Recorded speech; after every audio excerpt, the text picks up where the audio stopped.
The Late Night Alternative with Iain Lee on Talk Radio. We have ways of making you talk.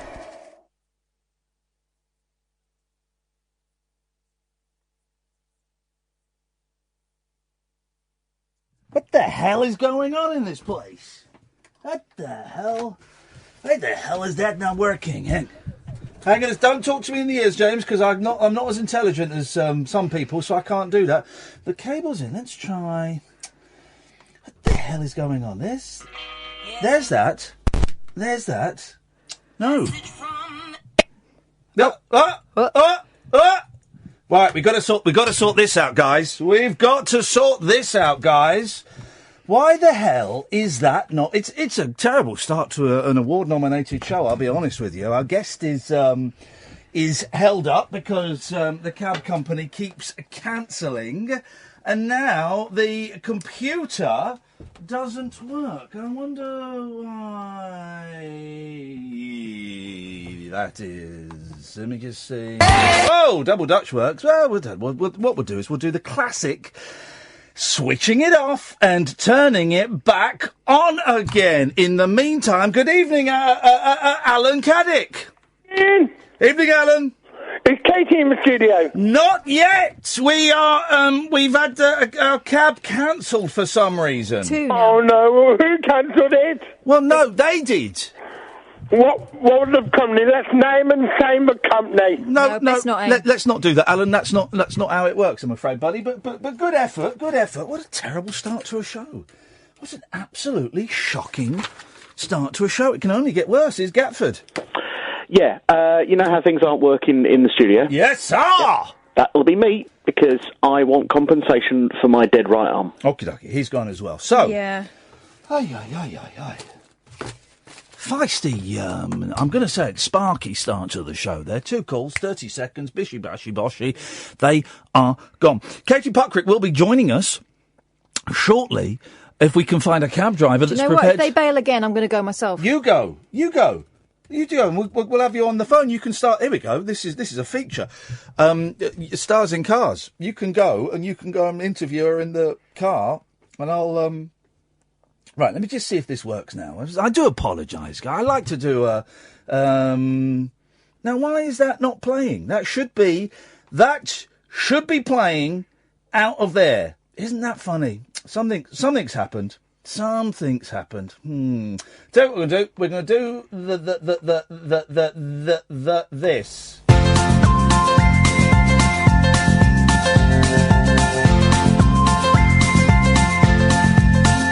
There's a voice that keeps on calling me.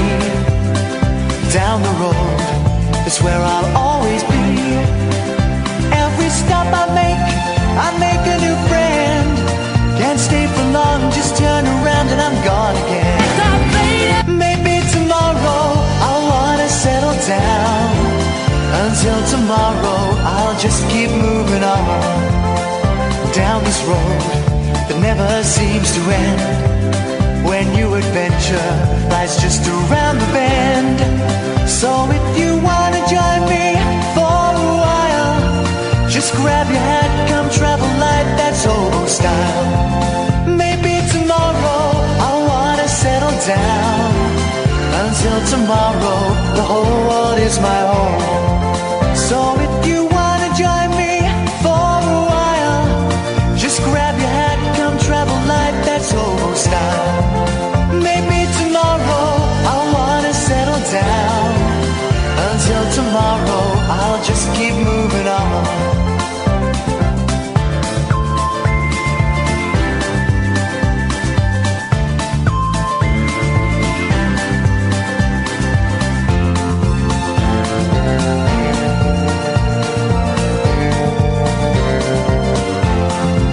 Maybe tomorrow I'll wanna settle down. Until tomorrow, I'll just keep moving on. There's a world that's waiting to unfold. A brand new tale no one has ever told. We've journeyed far, but you know it won't be long. We're almost there and we paid our fare with a hobo song. Maybe tomorrow I'll wanna settle down. Yeah, here we go. keep moving on. Here we go. So if you wanna join me For a while, just grab your hat, come travel light, let's hold on slow. maybe tomorrow I'll find what I call home, home, home. Until tomorrow, you know I'm free to roam. Ba-dum, ba-dum, ba-dum, ba-dum, bum. Smooth start to the show. You gonna go and pick her up? Phone us up when she's in the car, Kath. Phone us up in the car. What an awful start! What a pigging awful start to the week. We fixed the computer, and no one will pick up our guest. I don't know why. Is she banned? Is Katie Puckrik banned from cars?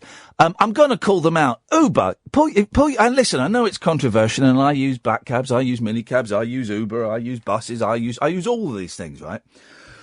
But for Christ's sakes, Uber, three of you have cancelled Katie Puckrik. What the hell is that about? Three of you have cancelled. Shame on you. Shame on you, you absolute dodgepots. That's terrible, terrible behaviour. Hey, not as terrible as the other day. Or maybe it's more terrible. Did we mention this on air? Kath bought me a posh sandwich from Marks and Spencer's. 0344 499 1000, by the way, because it looks like we're going to be filling for the next 20 minutes. And a posh sandwich from Marks and Spencer's, and here's something you don't expect in a Marks and Spencer's sandwich. She handed it to me, and then we looked through the little sort of clear plastic window, and there was a delicious sandwich in there. There's also a little fly flying around in the sandwich. Well, of course, pictures were taken, tweets were sent, £20 Marks and Spencer voucher on its way. Now, here's the thing. I ate the sandwich. No, I know. Now I know. I ate the sandwich, right? I have had the trots since Friday. I have actually been, trying not to swear on the show anymore. Do you want to get that call? Thank you, James. I have been passing water. It has been... I think I've eaten that fly's little babies. It's little eggs. So this evening, lots to talk about. We'll talk about with and to Katie Puckrik in a bit. We will talk about things that have been cancelled. 0344 499 1000. The best freebies and compensation that you have blagged. Let's go to Jonathan. Good evening, Jonathan. Hello, Iain. Hello, Jonathan. I have a true story of dishonour and deceit. Oh, this is absolutely perfect for 9 minutes past 10 on a Monday. Yes. Well, have you ever heard of the Libertarian Party UK? The Libertarian Party UK? No, I have not heard of those guys. Well, most people haven't. They're a very small fringe party. Right. But unfortunately, about 7 years ago, a certain cabinet minister was very anxious about them. Right. So anxious, in fact, yes. And this is from what I've heard from people in the Libertarian Party, right. That this politician contacted a senior High Court judge in order to get that party banned. Okay, right. This was back in... Okay, don't give us no names, no pack drill at the moment. No names. No. This was back in October 2010. Great year. On, I think it was the 12th of December of the same year. Yep. This petition was rejected by the same judge over a telephone hearing. Okay. But not to be deterred, this cabinet politician decided to use government-owned hacking software to hack into this the Libertarian Party's website, their membership details. They kept information on the party, on his department's computers. Yes. And when the webmaster and the leader of the party went to court to gain this information through Freedom of Information laws, FOI, they refused to release the information. Wow. So much so that the then Chief Constable of Avon and Somerset Police wrote a letter about this cabinet minister to the Serious Fraud Office. Gosh. And this letter was buried deep within the in tray Can I interrupt for a second? Yeah. Why are you telling me all this? Because I trust you to reveal the truth. This is your chance to prove that you are not mainstream media. I'm owned by Murdoch. He metaphorically signs his name on my paychecks. Yes, but he doesn't run the show. Well, does that? No, he doesn't. But his Zionist masters do. Well, we're not talking about the Zionist masters. We're talking about You know, once this phone call is ended, I'm not going to look into this any further whatsoever. Fine. Just flagging that up. Just flagging that up so we both know where we stand. All right. Beautiful. Beautiful. Fine. Yeah. Fine. Yeah. So this chief constable was later sacked from his job on an unrelated issue. Okay. And the hacking of the Libertarian Party website was so bad that in March 2013 alone, 16,000 hacks were made on the website. Okay. I don't know what that... What do you... Hang on. What does that mean, 16,000 hacks? That it was hacked into 16,000 times in 1 month. Okay.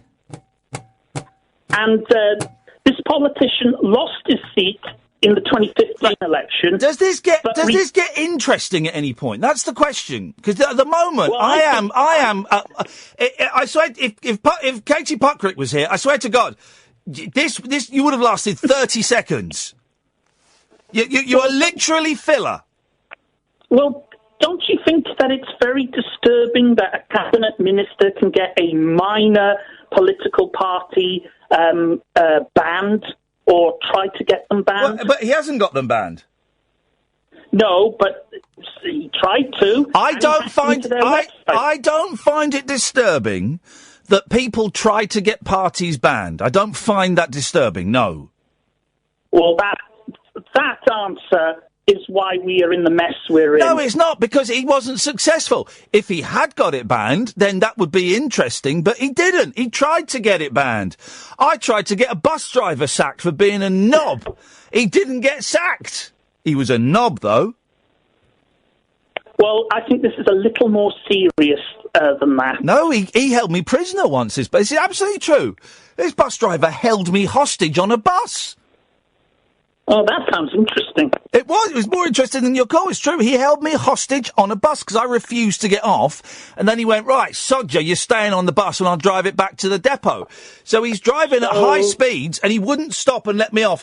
I had to phone up the bus company and tell them I was being held prisoner. And then when we came to some traffic lights, I pressed the button that automatically opens the door and I jumped off. It doesn't sound like you were held prisoner to me. It just sounds like you were being stubborn and the driver was being equally stubborn. Well, okay, there is possibly, I mean, yes, we were both, neither of us came out of that in glory. I'm going to be honest, Jonathan. Neither of us came out of that looking particularly, heroic. But, I was definitely, he wouldn't let me, hey, listen, the bus was going at high speed. He ignored the bell. He refused to let me off. I consider that being held a prisoner. 0344 499 1000. Well, so far we've got what's cancelled on you, the best freebies you've ever got, and when have you been held a prisoner? 0344 499 1000. We call you back, guys. This call's on us. The Late Night Alternative with Iain Lee on Talk Radio. The Late Night Alternative with Iain Lee on Talk Radio. We'll get you talking. 0344 499 1000 is the telephone number if you want to give us a call. I'm going to be honest, this is the worst start to the show. A terrible omen of what the week is going to bring. 18 minutes into the show, and I'm thinking we just sack this off, and we just go, do you know what? We got nominated for an award today. That's as good as it's going to get, because if the awards committee are listening to tonight's show, then I'm afraid it's going to be Jeremy Vine walking away with that award. Imagine that, my radio. Hey, you know who's hosting the award show? Yeah? Scott Mills. So here's the thing, right? imagine this. Imagine if I did win that award in, when is it? October, I think. Imagine if I won that award. Do you know what's going to happen? Scott will win one 2 weeks later. That's how it works. He likes to recycle other people's ideas. Here's something I wanted to talk to you about. Now, I don't know very much about this, okay? This has not been researched overly well by me. It's just a few people have mentioned it, and I know that some of you will know more about this than I do. What's the date today? Where are we? Is it I think it's the 18th. The 18th, okay. Now, what's this about the world ending on the 23rd? Anyone?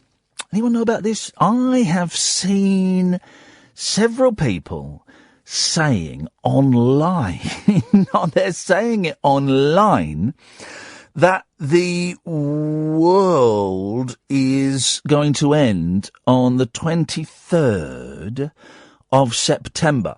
But I haven't really looked into it that much. So I don't know how it's going to end or what is going to cause it.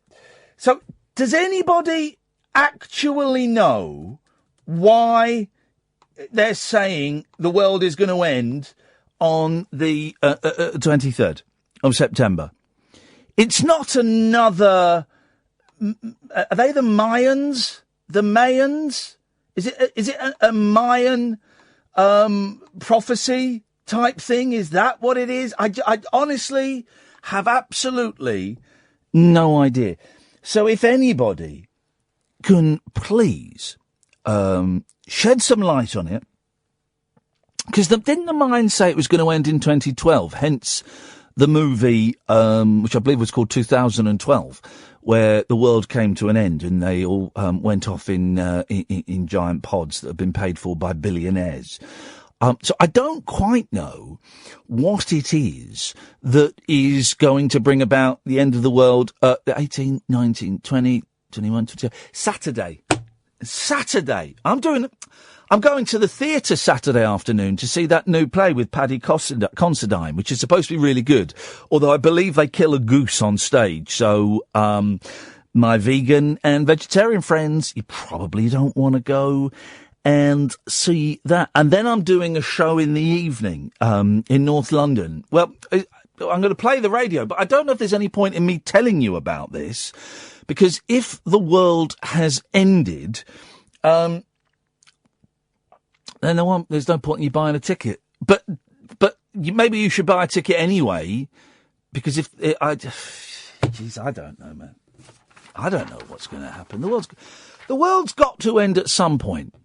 And there's no reason it shouldn't be Saturday. But I don't know what it is supposed to be. If you can shed any light on that whatsoever, 0344 499 1000 is the telephone number. 0344 499 1000 is the telephone number if you want to give us a call about that. Because I'm going to be honest with you guys. There's no calls. There's no producer. There's no guest. There's no air conditioning. There's no content. So I'm kind of thinking maybe we just sit here and wait. I'm assuming that Kathy's going to come back with Katie. We've got fingers crossed. But this is, what a shockingly bad start to a late night radio show on a national broadcaster. Yes, we're only on DAB, I know. But still we're national. We're not even local. We're not like Pete Price and I'm not knocking local. I'm just saying local have got smaller budgets, smaller teams, and yet they still manage to churn out quality show after quality show after quality show. We're national. We did Katherine and I did a rabbit hole show last night. It was all right. It was all right. It wasn't brilliant. It was all right. I nearly had a migraine today. I've had to take more branded painkiller pills than in one session than it says you're supposed to take for the whole day. That's what I've done, and I don't recommend anyone do that, but if I didn't do that, we'd have the migraine. I've got a trapped hair on my neck, so I'm getting a big, horrible spot. So I'm kind of thinking maybe we just leave it. We don't do it. We don't do the show. Or we wait until Katie gets here. What do you reckon? Should we do that?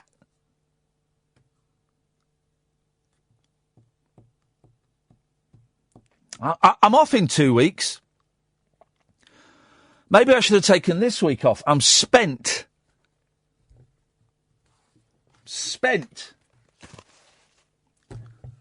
Got to be careful. We've got James tech-opping us this week, right? If I screw this up, he is going to write a blog about me that is going to haunt me for the next 15 years of me being an arsehole. It's going to haunt me. And I'm aware of that, James. I like your writing style, but I don't want those poison words turned on me. I just don't want anyone thinking any of this is my fault tonight. None of it is. You might be branding me an omen. None of this is James's fault. This is all down to my incompetence and Uber being a little bit ropey. Bianca! Oh, hey! Hey, Bianca, you sound sparky. Oh, well, I'm just coming back from my holiday. I'm just waiting for my Eurotunnel, the shuttle. Yes. To get moving.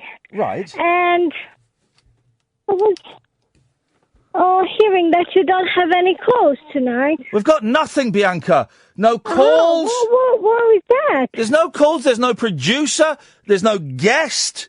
There's no content. God. This is awful. It's a car crash.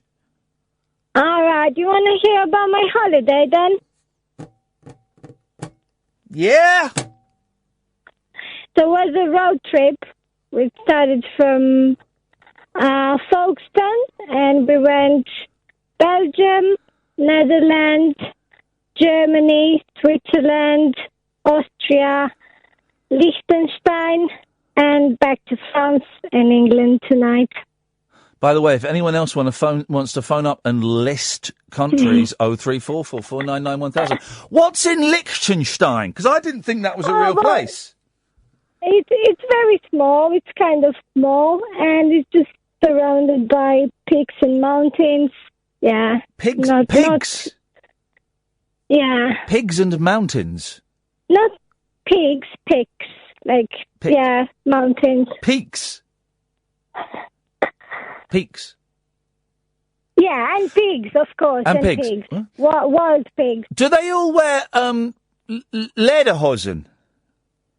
Well, no, I don't think they all wear that. I'm going to say it. I can't place your accent. I want to say Norwegian, but it isn't Norwegian. No, it's not. What is it? Romanian. I'm from Romania. Is it Romanian? Is it? Mm-hmm. I would never have guessed that in a million years. Yeah. How long have you been over in the UK then? 1 year and a half. Yeah, that's it. Yeah, 1 year and a half. And, I think we're going to kick you all out after Brexit, aren't we? I hope we don't, because I like people like you. Well, I was having this conversation tonight, to be honest, but I'm not sure about that. What do you think it will happen if all the non-UK people will go home? Here's the thing, Bianca. I don't know, but I don't want all of you to be kicked out, because I like all of you. Well, that's nice. Thank you. Yeah, I like all of you. Well, Bianca, thanks. No, we have to live and see what's going to happen with this Brexit if we're going to make the end of the world, no? Well, this is it. Maybe the 23rd, it's going to be game over. Bianca, listen, I'm glad you're back safely. I have to go because, look, hang on a second. It's Katherine Boyle, my producer. Word. Are you just going to list Katie Puckrik's television shows? Pajama party. In the car next to Doctor. Hi. Katie, we're talking about pigs. You're talking about pigs? Yeah, because you can do a pig as an oink oink. Oh, God. This is Katie. If you want to turn back now, you can. This has honestly been the worst start to any show we have ever done before. It's awful. Is it because I'm not there? Well, it's primarily yes. You not being here has jinxed the entire way. I'm so sorry. We had 3 cabs cancel on us. Are you blacklisted by minicabs? I don't think I've ever been in a minicab. Wowzers. Then that may be it. They have a list of people who've never used them before, and they're very, very choosy as to who they have in. Be careful. Catherine's a very dangerous driver. Oh, shut your face. Not true. Excuse me? She's responsible. She's all right. She's heeding the laws of traffic. Okay. Well, at what time do you reckon you'll be in, Kath? Because I swear to God, this has been the worst 30 minutes of broadcasting I've ever done. And I used to be on the 11 o'clock show, so I know bad broadcasting. I'm going to be there about 2 minutes, but if you don't start talking sweet to me, I might be 10. Stick it up your bum, Boyle. There we go. She's gone. I cut her off. Very rarely I get to do that. She's gone. 0344 499 1000. This is really, this is, you're listening to Late Night with Ian Collins on LBC. The radio show for people who know the best part of the day is the night. The Late Night Alternative with Ian Lee on Talk Radio. We'll get you talking.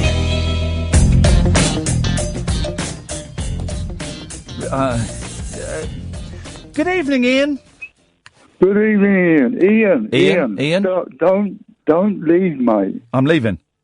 No, please. This is an awful waste of broadcasting facilities. Let's get a young student in who'll do this a whole lot better.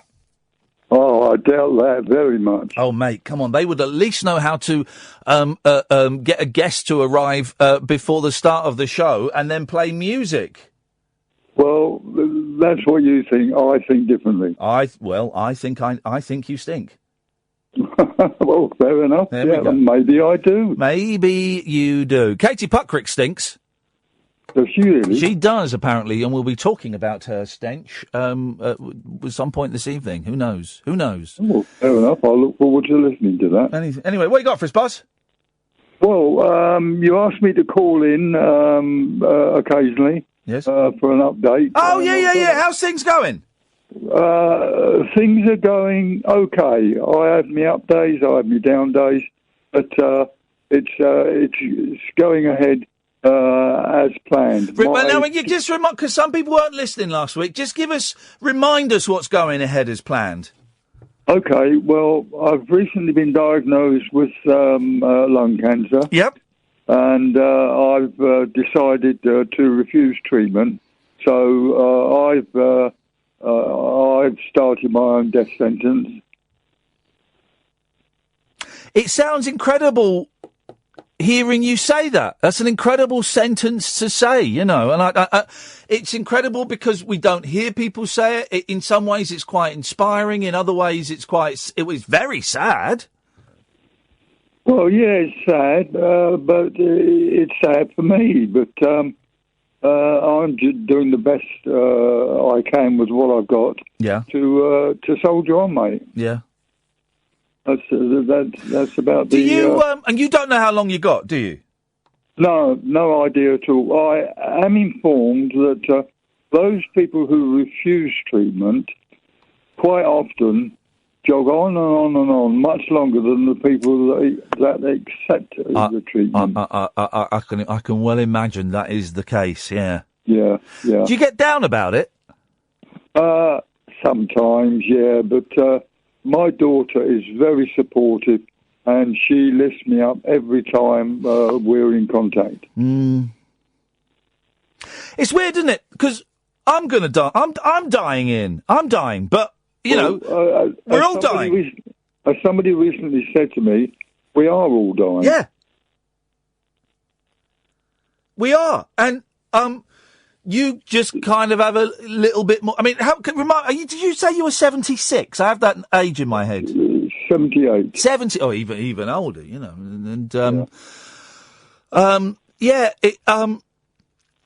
Do you? I've got so many questions, Ian. Do you dream about it? I've been really having some really crazy dreams recently. I absolutely do not dream about it. I have, if you like to call them daydreams, like imaginings, and the whole thing goes round and round in your head. Yeah. Particularly when there are people that visit me, start asking me questions about it. My head gets confused, and quite frankly, after a while, my mind goes blank and I go blank. You know, I can't handle that. Mm. What do you do in the daytime? What do you do for fun, Ian? For fun? Well, as I told you last week, I am a musician and I own a number of keyboards, three of which actually, I've installed in this sheltered accommodation in which I'm living in Carmarthen. Now, Carmarthen's bloody miles away, isn't it, from here? It's in Wales, Oh, long way. Yes, it is Wales, yes. I was going to say we get you in one night to play us some songs, but it's a bit of a trek, isn't it? I don't think that's going to happen, mate, because I am quite severely disabled. Right. I can still get around on a walking frame. Yeah. But that's it, mate. I had to give up my mobility car and so on and so forth. That's a bugger, isn't it? Yeah, it was a bummer, absolutely. Oh, well, bummer. Yeah. But it was a decision I took, having been a driving instructor in the past for some time. Blimey. And I thought, no, I'm not safe anymore, so I gave it up. Your daughter couldn't bring you in, could she? No. She's living, if you remember, she's living 350 miles away from me. Of course she is. In Essex, yeah. Well, what I want, Ian, is I want to hear. So if you can't come, Katie's joined us. James, you turn. I'm just speaking to Ian, who's a gentleman who's 78. Katie. If you follow that lead, there should be a little volume control there. Ian's 78, and he's just found out he's got terminal lung cancer, and he's just going to go with it and kind of see what happens. But he's just. What you say? You're a musician, Ian. What kind of stuff are you playing? I play keyboard. Good. And I like to play some of the old standards going back to the 30s, 40s, 50s. You're not a Bill Haley fan, are you? Not. I will not tolerate that on this show. All. I can't stand him. Good. We're very anti-Bill Haley on this show, Katie. Yeah, it's a long story. And I suppose if you're in sheltered accommodation, I suppose it's too late for you to, here's one for the Carry On fans, whip your organ out and have a little play on it. I think I've heard that one before. Thank you very much indeed. There's nothing original about this show. At one time, I used to own a Thomas organ. There we go. And that was a butt of quite a number of rather interesting jokes. It writes itself. I want to hear you play at some point, Ian, and I just need to work out how we do it. I've got no idea. No, I'm off. Here's the thing. I'm off in a couple of weeks. Yeah. And I'm not decided where I'm going to go yet. I'm going to do what I did before and just rent a cottage. Yeah. In the middle of nowhere and just like walk and write and, you know. But maybe I might come to Wales again. Well, there's plenty of cottages in Wales for hire or for rent. This isn't definite. But if I came along one afternoon, could I come and bring my tape recorder and record you doing some songs? Provided I'm not otherwise engaged, absolutely, yes. I like it. Well, that's an offer that he can't refuse. Was that, Katie, that was a please go away, wasn't it? I think he was blocking me. Not a go away. I would love to meet you. Well, listen, I've not decided what I'm doing yet, but if give us a call this week or next week. Yeah. And next week I'll have a bit more of a definite idea of where I'm going and what I'm doing. Okie doke. Take care, fella. Cheers, Ian. Bye-bye. Nice one, mate. Bye-bye. Cass. He forgot my name, even though we share the same name. I love that. He remembered mine. Katie Puckrik. Hi. This is Katherine Boyle. Yeah. Oh, jeez. You see now why my police pursuit training has come in very handy. I can only apologise for a very shoddy start. When you were approached in a record shop in East London last week, yes, I'm sure what you saw were two slick thrusting radio personalities. Well, the use of the word thrusting is pretty interesting in this context because I don't know that I would say slick or indeed anything to do with professional broadcasters. But yes, I was at an in-store performance of Sparks, and two complete strangers approached me, somewhat giddily. Katherine, you were definitely giddy. I'm still giddy now. Actually, she can't look at you. Look, I know. She can't look at you. And Iain, all I saw, I mean, you were just a face full of teeth. Yes. There was really nothing else happening. Actually, you had some good choppers on you too. Thanks, Katherine. I've been working on them. And the first words out of Katherine's mouth were, "I love you." Yeah. So nice? It really did. It did put me in mind of kind of a cult approach. I mean, there is a cult where they do something called flirty fishing. Yeah. Oh, now what? Yeah. Children of God. Yeah. They send like sexy women to Sexy get men women. and sexy men to get Yeah, women. it's called, in fact, I just had to look it up because I wanted to know more about this flirty fishing because that's what you guys were doing to me. Wow. The technical term is evangelistic religious prostitution. Wow. And, I mean, it didn't kind of... Pretty much what... She's pretty on the button there. Yeah. Definitely. I've got some leaflets about our Lord and Saviour, Jesus Christ, that I think you might like to read. But Katie. here's the interesting thing. There's no smoke without fire. I mean, there's a plug and there's a socket. So you guys obviously saw that I was a patsy for this, that I was actually a sucker. I mean, there's a problem with me that I am so susceptible to... I don't know why I'm not in a cult by now, because I'm obviously susceptible to complete strangers coming up and flirtily fishing with me. And she totally fell for the whole cancelled taxi thing. She got in my car, no question. Oh, yeah, I got into your car. Stranger danger. I didn't even offer her a sweetie. Your car is full of her DNA now. We can create an army of Puckriks. I am such a people pleaser too. That's my problem, is that I want to turn those frowns upside down. One face at a time. Let us take a short break. And then we'll ask you to leave because the hour's nearly up. That's how it goes. Well, I got to drive her back, so if she goes, I go. Oh, God, the first half hour was absolutely awful. This is Talk Radio. The Late Night Alternative with Iain Lee. On air and off the leash. On Talk Radio.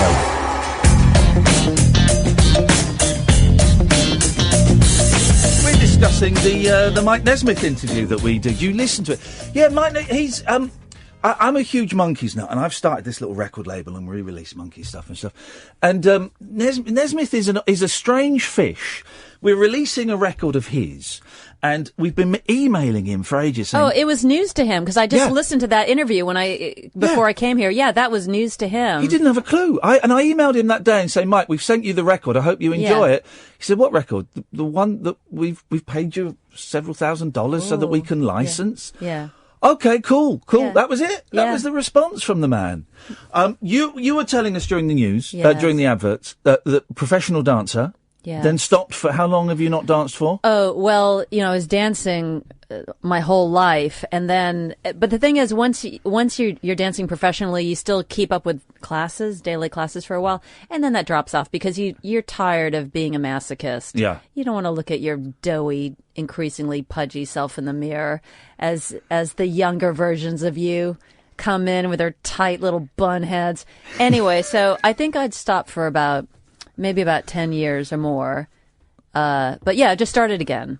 And I tell you what, those open ballet classes in the middle of London, that is a weird petri dish of strange people. So that anyone can wander in? Anyone. Who's there then? Who goes?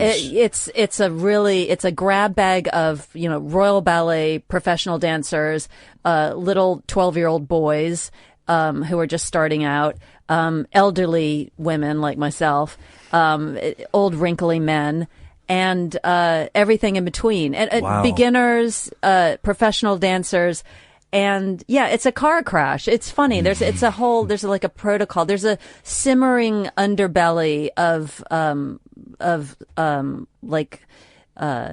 hierarchy that you have to adhere to. Katie, there's a documentary in that, isn't there?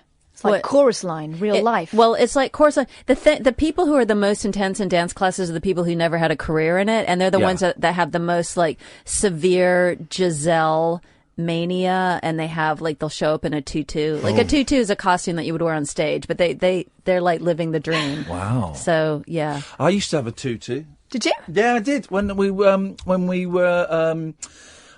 was about.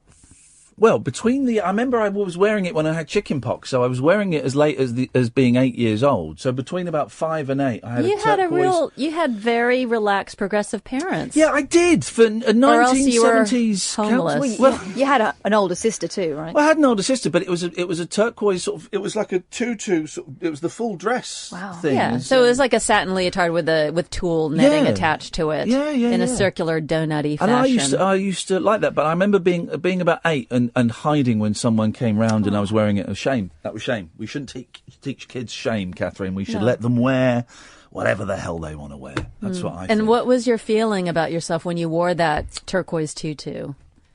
I felt free. I think, trying to think back, I felt free. I seem to be wearing it quite a lot. It's fun clothes. I mean, why wouldn't you feel free? Yeah, it was... Can you get back to that feeling? Like, what do you do now to get back to that feeling, Iain? To feel free. I don't feel free anymore. Get a tutu. I can't wear a tutu. Come on. It's one size fits all. There's elastic. Annoyingly, the colour turquoise makes me feel nauseous, and I wonder if it goes back to that. I can't really wear turquoise. What, a colour makes you feel ill? Yeah. Turquoise. Really? Yeah, it makes me... like woozy? Like you're going to blow chow? It makes me... Yeah, I don't feel woozy, but my stomach... Turns. Yeah, definitely. I don't understand that. But I'm an advocate of finding the thing that makes you feel free, and also getting back to something that you loved doing as a kid, which is that was my initiative and my motivation for getting back to dance. Because the thing that's so fun about doing professional level dance classes is that there's a live pianist there, so the accompanist is playing along, and then you're just running through the studio. I mean, admittedly, galumphing and probably somewhat doughy in my instance, but in my head I feel like I'm one of those dogs with their sticking their head out of a speeding car window with my tongue flapping in the breeze. I feel happy. You mentioned some dance companies. The only one I'd heard of was DV8. That DV8 was quite intense, weren't they? Really that intense, was like full on pushing your body to the limits and then a little bit further. Well, it's all of DV8 Physical Theater's work is physical theater, and it's predicated on psychology and usually dysfunctional psychology, and oftentimes Lloyd Newson, who's the creative director of the company, will take a news story. There was one that was based on the Dennis Nielsen killings. Killing for Company was the name of the production. Yeah. So they're always, and they're oftentimes the performers are asked to bring their own stories to it. So so it's grueling, intense, emotionally as well as physically. Yeah. Then how did you come over to Britain? When did you come to Britain? I moved here in the 80s, and I basically was chasing a boy. Wow, really? Chased a boy who was in a band. Did you catch him? I did. I caught him. I mean, for better or for worse, but that got me over here. Wow.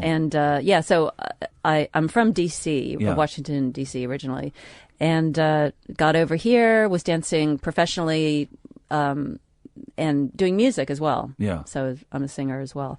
And the whole TV lark, I ended up stumbling into that. That was a complete accident. The Pet Shop Boys. Yes, I danced. You danced with them. Yeah, that must have been fun. They're great. The Pet Shop Boys. Well, I have to say, Iain, that was probably one of my very favorite jobs. Oh, really? And they were. I mean, they are wonderful human beings, and the show was at the time, and probably for many years after, probably one of the biggest rock and roll productions. It was called Performance. It was a world tour they did in 1991. There's a DVD out of it. And every single song in the show was like a different Broadway musical. So it was like, 20 different Broadway musicals in one show. And it was directed by an opera director from the Metropolitan Opera in New York City.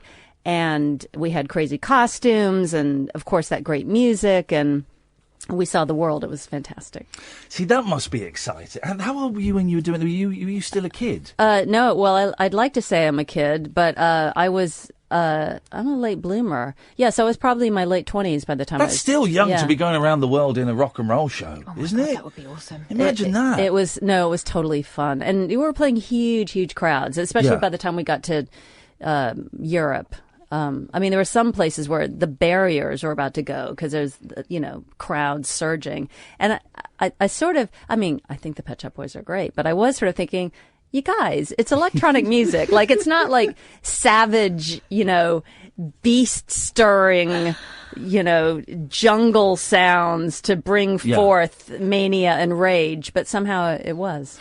We had, we didn't mention this the other day. We were about to get in the lift. Who walks out to get in the lift with us? Gary Newman. Actual Gary Newman. With the same hair. Well. Kinda. I think sometimes Gary Newman's hair travels separately from him, bless him. But it was brilliant. The lift came. He said, "Oh, is there room for me?" I said, "There's going to be room for Gary Newman anywhere, man." And he was lovely, wasn't he? There are moments doing this job where 15-year-old me wants to. It was incredible, and I'm trying to play it cool. Yes, Gary, come in there. Play it cool. You were all over him. Yeah, that's cool for Iain. I'd met him years ago on a show that I did that no one liked me on, but I think Gary Newman kind of liked me a little bit. He seems like a really easygoing kind of bloke. Yeah, but did he even remember you? From no, he didn't. No, he didn't remember me from that. That was the show where I annoyed that actor Nick Moran. And I annoyed Miss Dynamite. I didn't annoy Miss Dynamite so much. I bet you did. I annoyed. Is it Brian Johnson from AC/DC? I really annoyed him. Some musicians can be quite humourless. We had Brian Johnson on, the lead singer from AC/DC, and I said I was doing an interview, and at the end of the interview I said, "By the way, Brian, before we go, which group rocks the hardest?" He said, "Well, it's AC/DC, man." And I went, "No, you're wrong. It's Kiss." And he took that as the obviously it was a joke, right? Right. The Kiss diss. He took that as the biggest slap in the face. I got summoned to the producer. The producer had to take me to Brian Johnson's Winnebago, and I had to knock on the door, cap in hand, and apologise to him for making a dumb Kiss joke. Of course, Kiss don't rock more than AC/DC. Yeah. It was awful. Wow. Who was the biggest knob that you interviewed? Well, there must have been a few. No, oh my God, and that I've worked with, but I won't go into that right now. They were actually the biggest nightmares. People who are ostensibly professional and being paid a lot of money and still are acting like big dummy jerks. Yep. But I was just thinking when you were telling that rollicking tale. Thank you. That Sebastian Bach. Do you remember that hair metal guy? He's very pretty. He has long blonde hair. He later morphed into a kind of Phantom of the Opera Broadway singer. What was he? Was he in a group? Yeah, he was in a group, and it escapes my... He wasn't Extreme, was he? No. It wasn't Extreme, but it was around that era. Sebastian Bach. Maybe you could look it up. Let's Producer Google that guy. But so he was in some hair metal band, and I worked on this... Skid Row. Skid Row! Skid is right, Sebastian. Yeah. So I was doing this item on The Word, which was this crazy, tawdry, late night, anything goes live show. And the premise of this segment was... Yeah, I know the fella. Look at that lip gloss. The premise was that, like, what does it take to be a rock chick? So I had to be the Exhibit A. And so that was the premise of the interview. So I'm backstage after the Skid Row concert. Hey, Sebastian Bach, I want to be a rock chick. Not. And he ended up pouring an entire can of beer over lovely me. Oh, what dolled an idiot. up to the nines with my brand new hot pink fun fur, little cropped fur jacket. And, yeah, he was a bad man. I don't like him to this day. I don't like him now. What a terrible, stupid thing. Because he was too cool. He was too cool to play the game, was he? Yeah, he was too cool. He was too cool to play the game. And by the way, he's in a band called Skid Row, and he's dressed like Malibu Barbie. So I don't know where he gets off.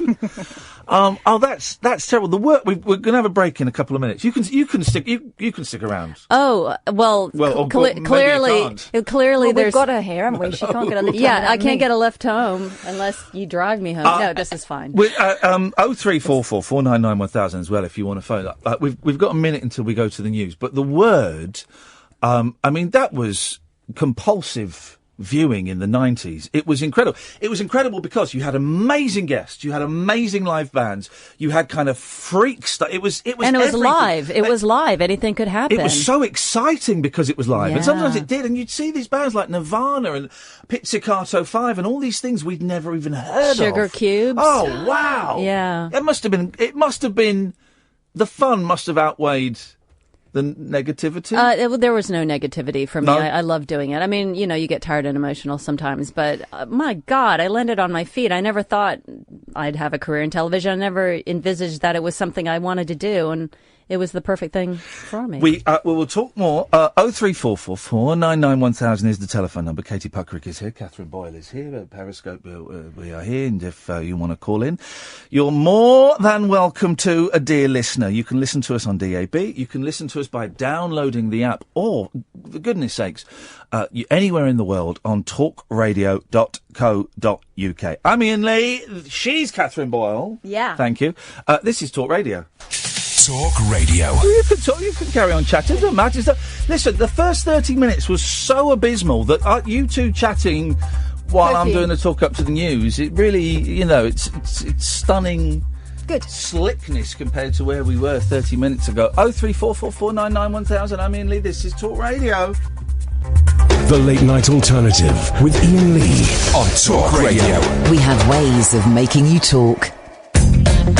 0344 499 1000 is the telephone number. Katie Puckrik is here. I got it wrong. Katie Puckrik smells. Katie Puckrik smells. Katie Puckrik smells. Does she ever? Wow. She does. What a stinker. I have been in a car with her. I can confirm she does. She smells nice. Oh, thanks. This is your... it's on YouTube? Yeah, this is my problem. This is my little hobby that's gotten out of control. Yep. And I turned it into a YouTube channel called Katie Puckrik Smells. My hobby is I love perfume. I love stimulation. That's what it is. I like, food, music, color. I like to wear, beautiful fabrics and bright colors. I like to meet interesting people. I like to go to interesting places. And smell is part of that. So I just want to be entertained and stimulated. So I decided to turn that into a YouTube channel where I talk about perfume in little 2-minute, 3-minute bursts. And I talk about what's in it, but also what it does to your brain when you wear it, like psychologically, how it turns you into, it's an aspirational aspect. You describe it. You describe this. That's a tough gig. Is describing smells. Yeah. I wouldn't be able to do it. You do it beautifully. Oh, you have thanks. a wonderful use of the language. Do you get sent free perfumes? Is this how this works?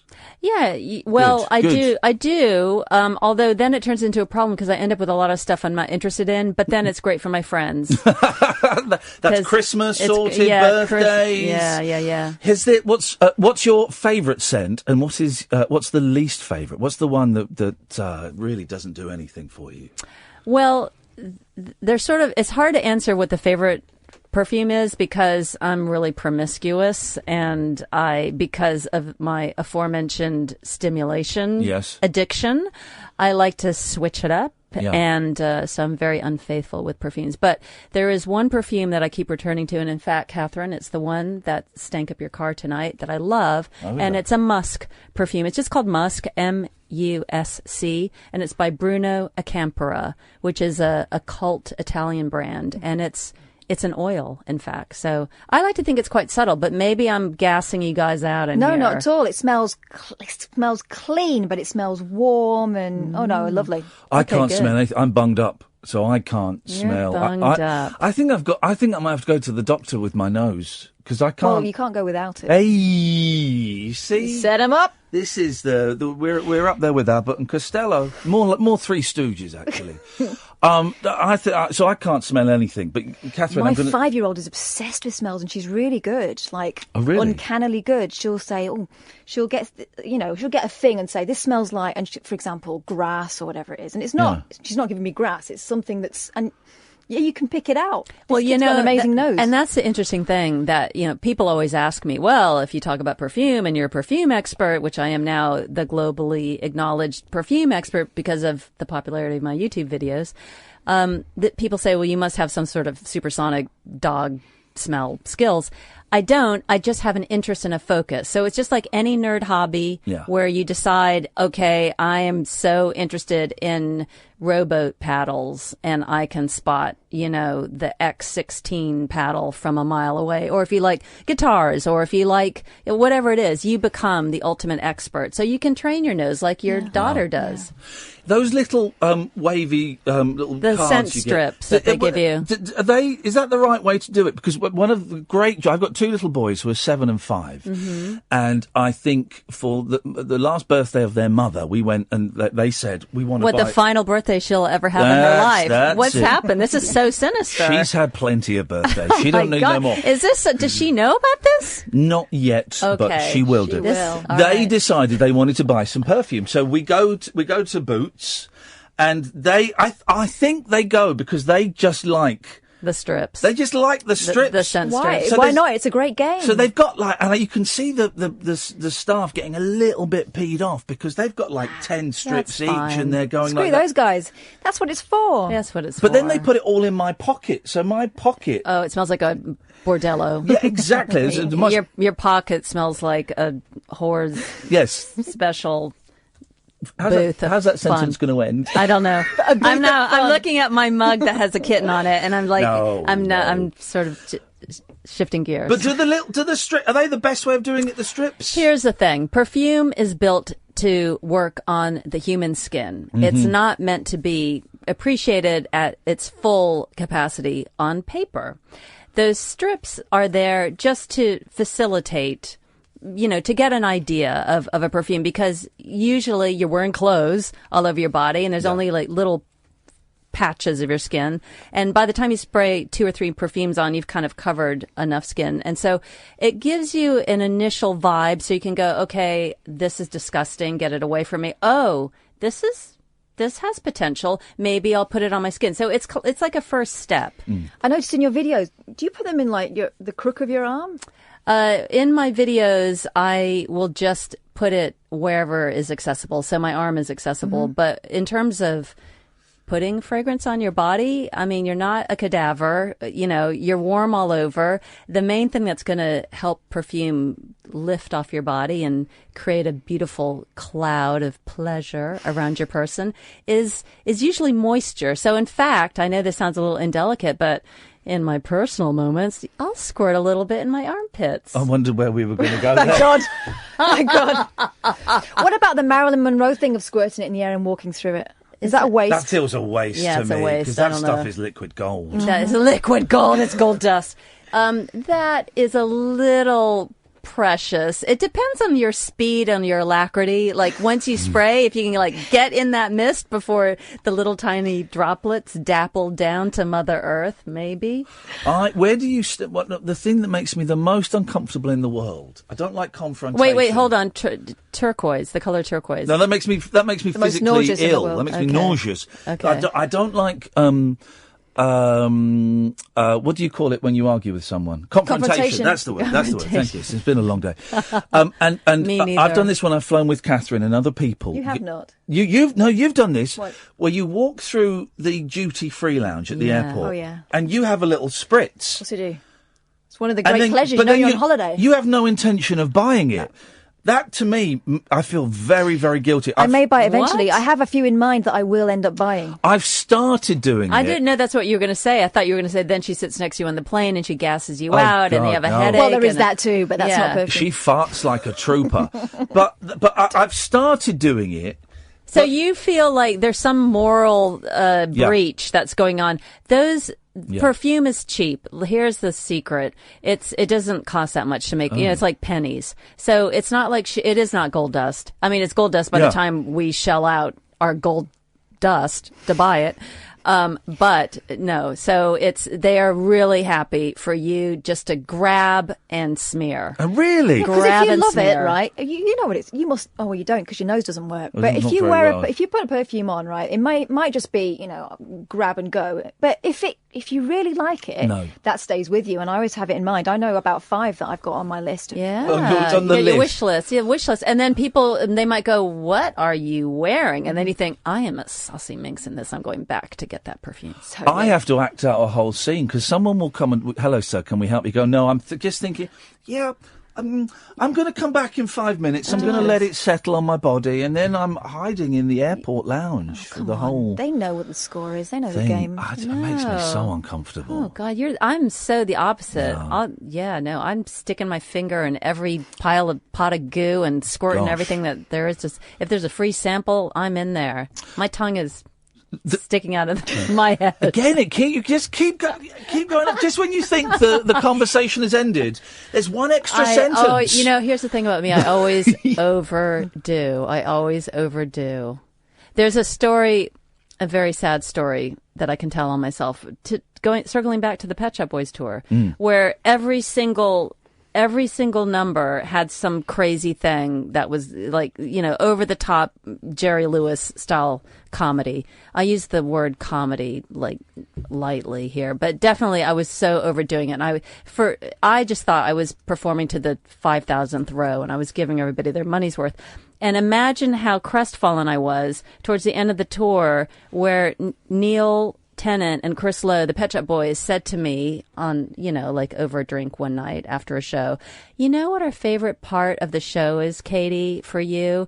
It's that bit where you come on in the mummy mask and you wave a flag in slow motion." Wow. So there's one number where I'm going in slow motion. I'm walking in slow motion. I'm not doing anything and I'm waving a flag in slow motion and my face is covered up. And they said that was me at my best and I was wounded. I'm trying to imagine you waving a flag now and I can see it. Yeah. I can see it. Especially with the face covered. Yeah. So much better. That would be. But I'm just trying to say I do overdo it and it is repulsive, I feel. So feel free to rein me in. No, God, no, you keep going. Speaking of repulsive, we've got some callers. I should let you know that I don't know. Some of our callers are nuts and some are lovely. Let's see where we go. Good evening, Bill. Good evening. Hello, Bill. Would you like to speak to Katie Puckrik or not? Oh, yes, please. I remember from when... Hang on. Were you ever on television with Jonathan King? Not to my knowledge, Bill, but... Not with him. He chose you or whatever, such as part of this series, didn't he? No, that was Jenny. That was Jenny Powell, wasn't it? Oh, Jenny Powell. Oh, well, maybe I got it wrong. We all look the same. With Tony Basil. We all look the same, don't we? Tony Basil. I'm trying to persuade Tony Basil. I'm trying to persuade Tony Basil to come on the show because she's an incredible dancer. Yes, she is. She's a pop and lock and dancer. And she's in her 70s now. I'm friends with her on Facebook. I didn't know that. Oh, she's incredible. She still does it. She still does it. Oh, Mickey, you're so fine. Yeah, you got it, Bill. That was it. Yeah. Well, Bill, so would you like to ask Jenny Powell? Would you like to ask Katie Puckrik a question for Jenny Powell? Well, I'll ask a question out of the blue. I had a jacket that was smoke damaged. What? And I wondered what I was going to do with it. So Mum threw a load of brute on it or whatever, which was the rigor smell at what the was? time. Hang on. It turned out quite nice. What was smoke damaged? The jacket I got. I got it cheap. You know what I mean? It's a corduroy jacket that was well tailored, but it'd been fire damage. Yeah, fire damage. It smelled of smoke. And Jenny Powell did this? No. My mother did it to me or whatever. So she put a load of brute on it, and everybody's complimenting me on it as such. Well, that's whether her views would. Katie, what about such? What are your views on putting brute on smoke damaged corduroy jackets? Brute, the smellies brute. Yeah, that's smelly. Fabergé. Okay. Yeah. Yeah, well, first order of business, I'd get that thing out in a clothesline. Yeah. And some, sunshine and fresh air. That was 35 years ago. I think it's gone to charities by now. Probably still smells of brute. well, thanks for your call, Bill. Well, I rang you up about something as such. I was looking in the paper, and it's the Great M&S lunch giveaway. Oh, yes. And it says, we've hidden special vouchers in 1,000 sandwich packs to win a free lunch on us. So, I mean, you weren't that lucky, were you? You got the fly in the voucher, didn't you? I got a living fly in my Marks and Spencer sandwich That's protein. Last week. Wow. Well, here's the thing. I sent sent video to them of the fly. Oh, yeah. And they're going to send me a £20 voucher. And then I ate the sandwich. And ever since then, I've had a dicky tummy. What about that nose that doesn't smell? It's still not smelling. Yeah, you can mock it if you want, but I do, and I know, and I'm noticing that. I'm just going to hold up to you the reality of it. Right. I sometimes stop breathing in my sleep, so actually I could be dead of it. So laugh now. Well, I can't laugh now. I feel ashamed. Although if you that's what I was going for. I was trying to shame you. Yes? We will definitely win some kind of award. So. That was true. Especially if you record it. Yeah, we'll record my Periscope sleeping your death of sleep apnea. I'm surprised more people haven't. I'm surprised more people haven't like periscoped. Oh, enough people have. What horrendous things? Yeah. Have they on Periscope? Yeah. Okay, let's move away from that. Let's 0344 499 1000 is the phone number. If you've got a question for Katie Puckrik or Jenny Powell or any other Jonathan King women. Female women. Let's not mention Jonathan King because last time we did, he wrote to me. Oh, okay. He wrote to me, that guy. That reminds me, we got an interesting letter today, didn't we? Oh, yeah. We'll do that after. We'll have that in a bit. 0344 499 1000. This is Talk Radio. The wild man of late night radio. The Late Night Alternative with Iain Lee on Talk Radio. We have ways of making you talk. Good evening, dear listener. I'm here. Katherine is there. Good evening, Katherine. I am here, yeah. You're sounding... and Katie Puckrik is here. I'm here. If Katherine is sounding more... what's the word? More powerful? Yeah. More excitable this evening, it's because you have finally, 24 years after first having this dream, you have had one of the most exciting days of your life. I've had the best day ever. What happened? Tell the boys and girls what you've done. I bought a scooter. like a fast one. Yeah. With a helmet. I've got a helmet. And I can wear a backpack.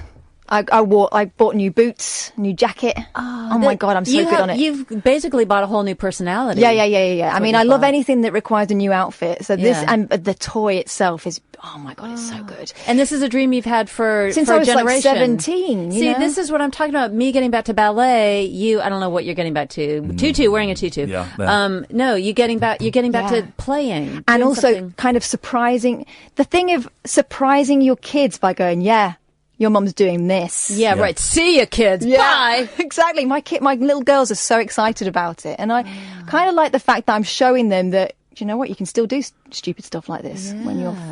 I came because I've had one for a few months. Yeah, because I convinced him to get one because I wanted one. And he said, projecting. He said, I feel like getting one. Do it. And when he did it... And didn't die. Touch words. Yet... Of sleep apnea while on the scooter. That's going to be a catastrophe. But also told me it was the most fun ever. I kind of worked out a way to do it myself. So then I came with her so you bought it, and I was going to just make sure, because you were a little bit nervous. And so I rode part of the way home with you. Yeah, because I only learnt to ride it on Saturday. Wait, were you on the bitch pad? So you were behind with your knees clinging around? Oh, no. God, he was on his. We're like a mini motorcycle gang. God, the wild ones. The bitch pad. Ones. Is that what it's? Yeah, the bitch pad is what the I know what you mean. We call it pillion. Bitch pad. Wowzers. Get down with the Hells Angels, people. Well, but we went, and so we were going quite slowly and well within the speed limits, and then it started to rain, and then you just burned off. You went in heavy.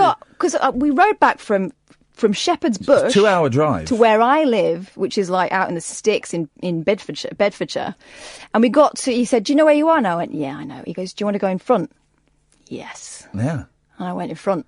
But you were like burning. And then what? Well, she was driving. I went according to the speed limit. You were eating her He was exhaust. totally sucking on my Suck fumes. on her pipe. I felt like, so to speak, Potsy Weber and you were the Fonz. Totally. That's what it felt like. It was incredible. I have questions though. How do you already know how to ride a scooter if you've never done it before? I learnt on Saturday, right? You have like a day course. But with hardcore bikers. Don't you feel slightly exposed, vulnerable, and nervous when you're on the road with death machines all around you, careening? Yeah, but it's kind of buzzy at the same time.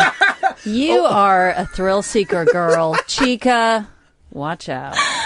The most exciting things are the ones where there is a strong potential for a hideous death. That's why drugs are so popular, And the things guys. I know that my dad is going to strongly disapprove of. Now, I'm 40 years old, and I'm going to have to tell my dad about it tomorrow because he's going to see it on my driveway. Yeah. And I'm dreading it because he's going to lose his stuff. But stuff we got to deal with when you're a strong, independent woman. Tough, Dad. Tough luck. We've got a couple of calls. Let's go to Dom. Good evening, Dom. Good evening, Ian. You all right? Yeah, who have you got a question for? Because it may not be for Katie. I don't...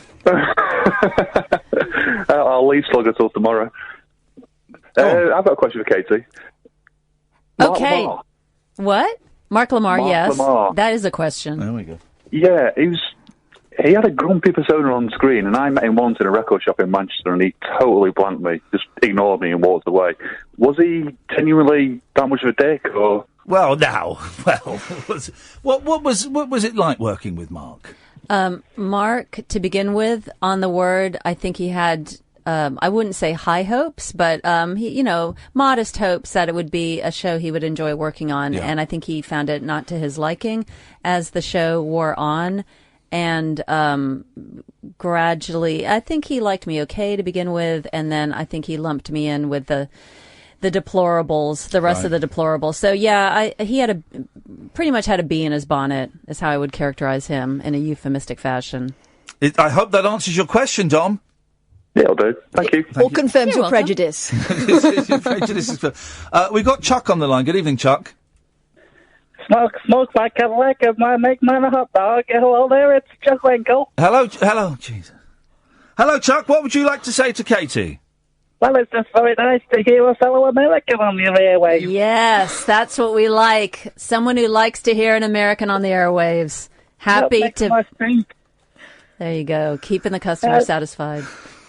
Whereabouts are you from in America originally? I'm from Virginia, so I'm from below the Mason-Dixon line. That's close to you, isn't it, Chuck? I'm from all over the place. Okay. Well, I'm from all over the place now. I don't know where. I work for a news network on New America. You've got what? Sorry, Chuck. You sound like a robot. Wait a minute, what? I work for a news network in America. A news network? He works in America. A news network in America. Yeah, covering all the big issues like Kim Jong-un in North Korea and things like that. Kim Jong-un. Katherine, would you like to translate for Katie? I think maybe the American accent is getting swallowed up in she's been over here for a long time. Yeah. So, Chuck Winkle is an American correspondent who keeps us abreast of all the goings on. Generally, at the moment, we're talking a lot about Kim Jong-un in North Korea. Oh, okay. Yeah. Just wondered what you thought about our Commander-in-Chief's foreign policy at the moment. The what? Commander-in-Chief's foreign policy. Hello? What do you think of the Commander-in-Chief's foreign policy at the moment? Well, it's pretty much pin the tail on the donkey, Chuck, isn't it? I mean, it's he changed. He's he wherever the wind is blowing is where he is, and if it's blowing up his hindquarters, that's where he is. Do you like his little haircut? Wait, can you repeat that slowly? I'm afraid I didn't catch that. That was my Wild West American accent. Do you like his little haircut? It sounds a little Chinese. That's why I was confused. Do you like his haircut? Your haircut, Chuck, or the Commander-in-Chief's haircut? I'm a plump. Oh yeah. I think it's distinctive, and everybody needs a gimmick. Every stripper needs a gimmick. So I think in terms of show business, he's right on the money with that look. Thank you so much for that, Chuck. God bless America. God bless America. God bless it. Make America God great bless again. it. I wish they would. I wish they would. Make it GRATE again. Tell us about, was it The Pajama Party or it was Pajama Party? Pajama Party. Yeah, so I had this show. It was on ITV, and then I got headhunted by Oprah to bring it over to America. Wow, did you really? Yeah, so I disappeared for a little while. Went quiet on the Katie Puckrik front because I was working in America on television. But yeah, the general idea was, what was the most fun I ever remembered having? It was pretty much remembering being 11 years old with all my girls over, and we're in our gym jams, and we're hopped up on too many sugary drinks, and then we maybe sneak some cute little boys in the back door, and then, it's fun.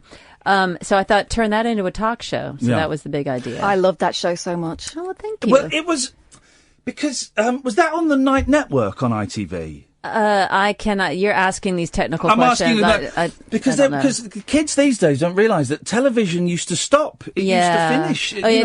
Half 12. This was in the mid '90s, and I think this was like exciting because it was it went on until 1 a.m. And was it live? It wasn't live, but it was as live, Right. and I always remember. I'm so conscientious.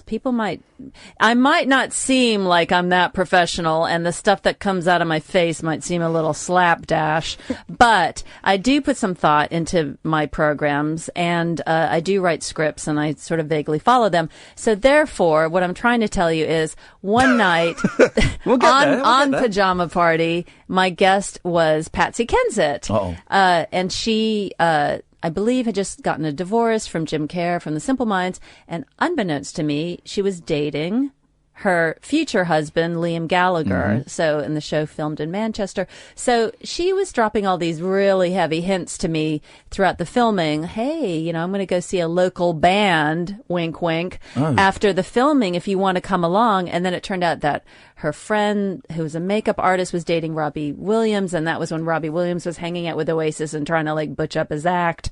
And so they were like, "Hey, girl, come and hang out." And so people didn't say "Hey, girl" back in the mid '90s, but you know what I'm saying to you. And I was there, a little Polly positive, going, "Well, ladies, that sounds fun, but I need to go back to the studio at 2 a.m. and work on my scripts for tomorrow," because we had 2 more big long shows I find out later, they're hanging out with the creme de la creme of Manchester. And so then I thought, that's dumb. I need to be, much more rock and roll. So the next time I have a cool guest on, I'll hang out with them. And the next guest was Sam Fox. And I hung out with her. So who did... Is she coming on our show, Sam Fox? I've not heard anything back yet, so... I've got a Sam Fox box set on the floor of my car if you want it. And what is she doing in that box set? Well, I've all not, the hits. all the hits. Oh, I didn't know if you meant music, or I just thought you meant page 3 No, spreads. music. Oh, okay. She's, it's 4 discs of repackaged. Of hits. But she went to Bollywood. She's huge in India. She's, here's what I gotta hand it to her for. Reinvention, repackaging, and learning new skills. And I've had to do it. We've all had to do it. And of course, it all comes back to Kiss, because her and Paul Stanley had a relationship. What? In the 80s. You're doing bunny fingers because with that. I'm a little bit cynical. You're not sure about that, I are don't you? think they were really courting. I think it was a little bit of a sham to a showmance, they call it now, don't they? Showmance. I like a showmance. I'll take what I can get. If it's fake, I'll fake it till I make it. Wow, you don't mind? I don't care at any port in a storm. Did you get to meet Oprah Winfrey? A lot. Did you really? She hugged and caressed me. Stop. Did she give you a house? Guys, we have to stop because we have to have. We're going to hit this break on time. Can't stop now. No. This is called a tease. Oh man. Because everyone will be switching off now because it's 11:30. It's bedtime. They go, whoa. There's Oprah Winfrey stories, and you're going to give us dirt on Oprah, yeah? Well. Okay, that's it. Dirt on Oprah after this. The Late Night Alternative with Iain Lee on Talk Radio. We'll get you talking. Wow. Well, you should have been listening then, guys, because it got very racy. Wow. Oprah Winfrey. How did she hear about your show then? Did you? She didn't hear about my show, but she had very clever talent scouts. Yeah. I was doing some work for MTV in America. and I was doing a show called Rock Candy, which was kind of a punked type thing. Yeah. So we were doing, just kind of silly stunts and things. And that show went very well. And somebody from Oprah's network, which was called at the time, Oxygen, yeah. This is before she was doing OWN, saw me in that and then called me in to the office in New York and then said, hey, who are you? What do you do? And then I went, hey, everybody, guess what? I do a show called Pajama Party in England and it's all ladies and you have a chick network. Let's get together and make beautiful music together. So that's what I did. And that was it? Yeah. Isn't that incredible? It was really a lucky break. Yeah. My whole career is just dumb luck. Well, the best ones are. TV now. If you want to try and sell a show to TV, you're meeting 16, 17-year-old children. Yes, and children. It goes the through gatekeepers who are infants. Oh God. I used to do TV years ago. I had a couple of years of doing it, and you go on now and you get a 16-year-old going and say, right, well, you're not allowed to swear. I kind of know how to do this, but it has to go through committees, and you could be working on an idea for 18 months, 2 years, and before you get the phone call saying, no, we've passed on that. Yeah, we've changed our mind. Do you miss stuff like the words? Pajama Party, that kind of... Well, that whole terrain was different. Yeah. Weirdly, it's sort of ironic that executives took more risks in the early 90s when there were less TV channels. So I did the Word on Channel 4. There were only 4 channels. You think that they'd be like, well, let's just get this right and not be too crazy and get it all careful. Now is when we have so many different platforms to broadcast on, digitally and terrestrially and, small screen, smaller screen, tiniest screen of all. But, the chaos and the anarchy and willfully courting failure, just in the interest of being entertained, that's gone away. It's gotten very safe. I think because there's more money involved, so people they don't want to piss off the advertisers. Yeah, they don't, and it's like we feel with this show, because it's kind of similar in radio, and I know you do a lot of radio, that there are very few places where you're allowed to experiment, and it's kind of allowed to fail. No one's allowed to fail now. I mean, this... That's important, too. And that's, I was lucky at Oxygen, this company that's thriving today. Oprah isn't associated with it anymore, but we kind of came in under the radar, even though we had really big bosses. And I did meet Oprah a couple of times, and I will say to you that her charisma and her command and her power and her force and her kind of bountiful maternal love for all mankind, that only kind of exists in group settings. So one-on-one, it's different. So she kind of turns off the fire hose of charisma. Wow. And also, it's like elevator pitch time. If you're not amusing or say something that's interesting to her or relevant to something she needs to hear, she will dismiss you. And this isn't a party setting. Wow. So you could be in a mid-sentence of, making party small talk, and she'll just go, I have to go to the restroom. Wow. And she'll just leave. And you just feel like, oh, I'm not very interesting to Oprah. See, that is the suspicion, isn't it? When you see someone who is that nice, ostensibly that nice, you think there must be some sort of steeliness underneath. Oh, you don't get that far in that industry without being steely. But the other thing is, of course, I mean, I'm not a schmo, I'd like to think, but as far as she's concerned, I am. But imagine all of the people who see her and, of course, just go, oh, my God, it's Oprah. And to have that kind of splooged against you over and over again, you have to develop a force field and a steeliness. It's like permanently being at your wedding, right? You've got to get around all the guests and you can't get monopolised by one. Yeah, that must be what it's like to be Oprah. Yeah. Wedding every day. Was it... I'm trying to remember the 90s, and they're a little bit of a haze for me, if I'm honest. Was it hard being a woman on television in the 90s? No. Was it easy? Well, because the thing is, as you know yourself, as a man, yes, you don't walk around thinking, oh, I'm a man. I'm doing this as a man. Here I am buying milk as a man. Like you just are... Iain. But I'm aware that being a white, middle-class, middle-aged bloke, that there are certain opportunities that are more open to me than perhaps other members of society. Well, yeah, you are, because you're paying attention and you're aware, you're woke, and you're educated, and all of those things. Of course, one has a perspective if you're, an intelligent human being.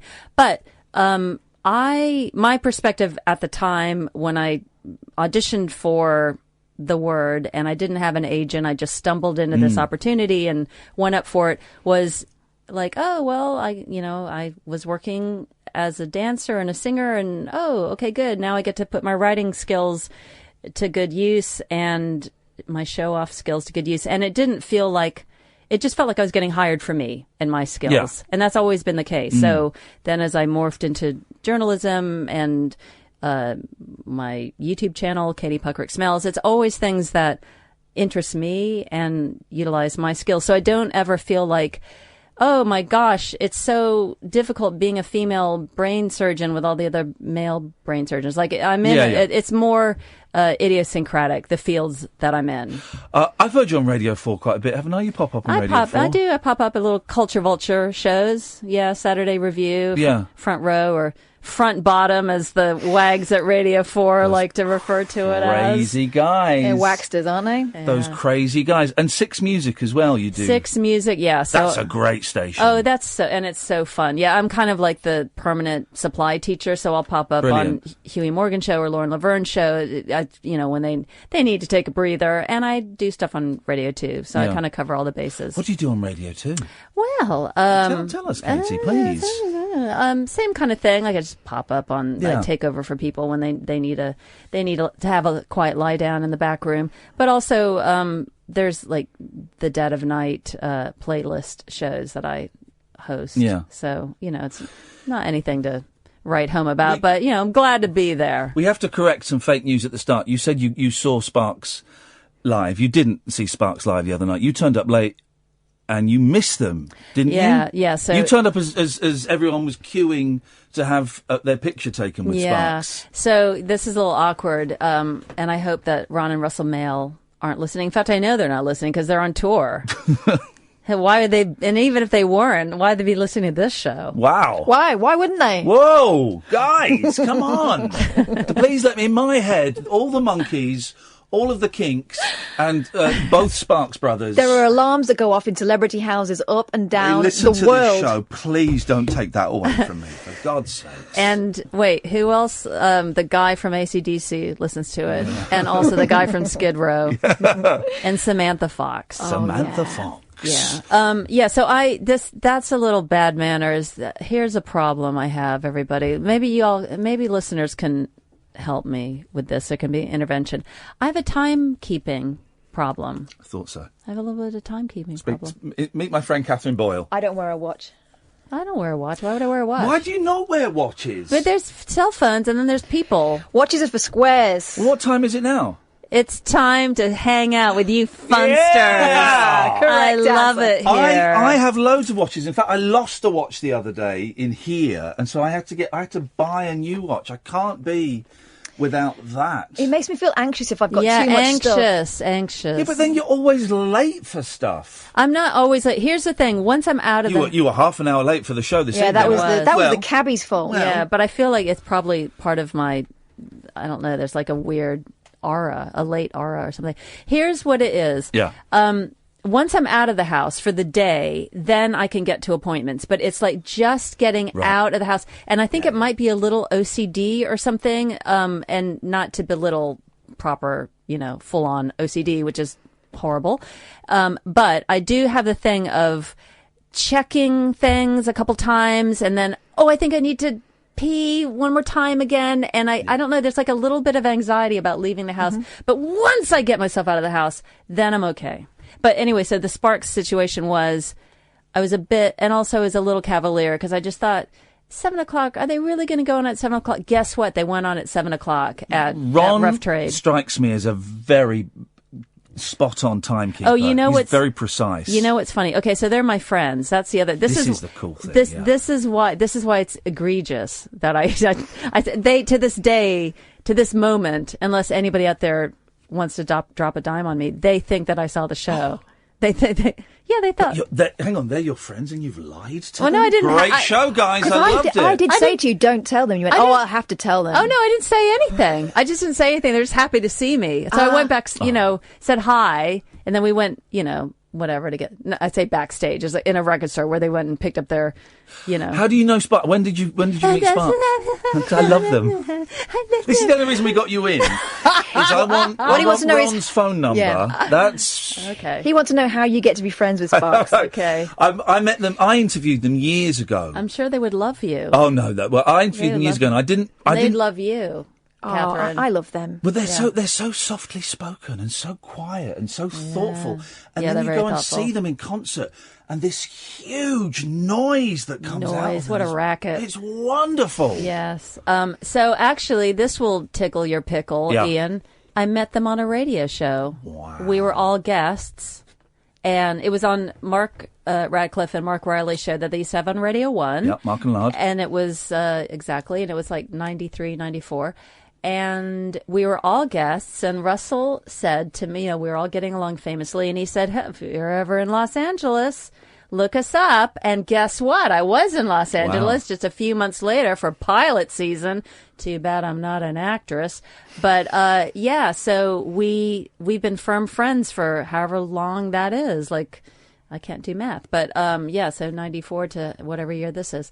And, so we've been buddies. And in fact, I'm on a Sparks record. I'm on The Seduction of Ingmar Bergman, which is their opera. Yeah. And I performed with them at the LA Film Festival in 2011 at the John Anson Ford Amphitheater. Yeah. And in fact, I have recorded a very interesting interview with them that's going to be the basis of a 2-part Radio 2 documentary. Oh, wow. On Sparks that's going to air, I think, in March.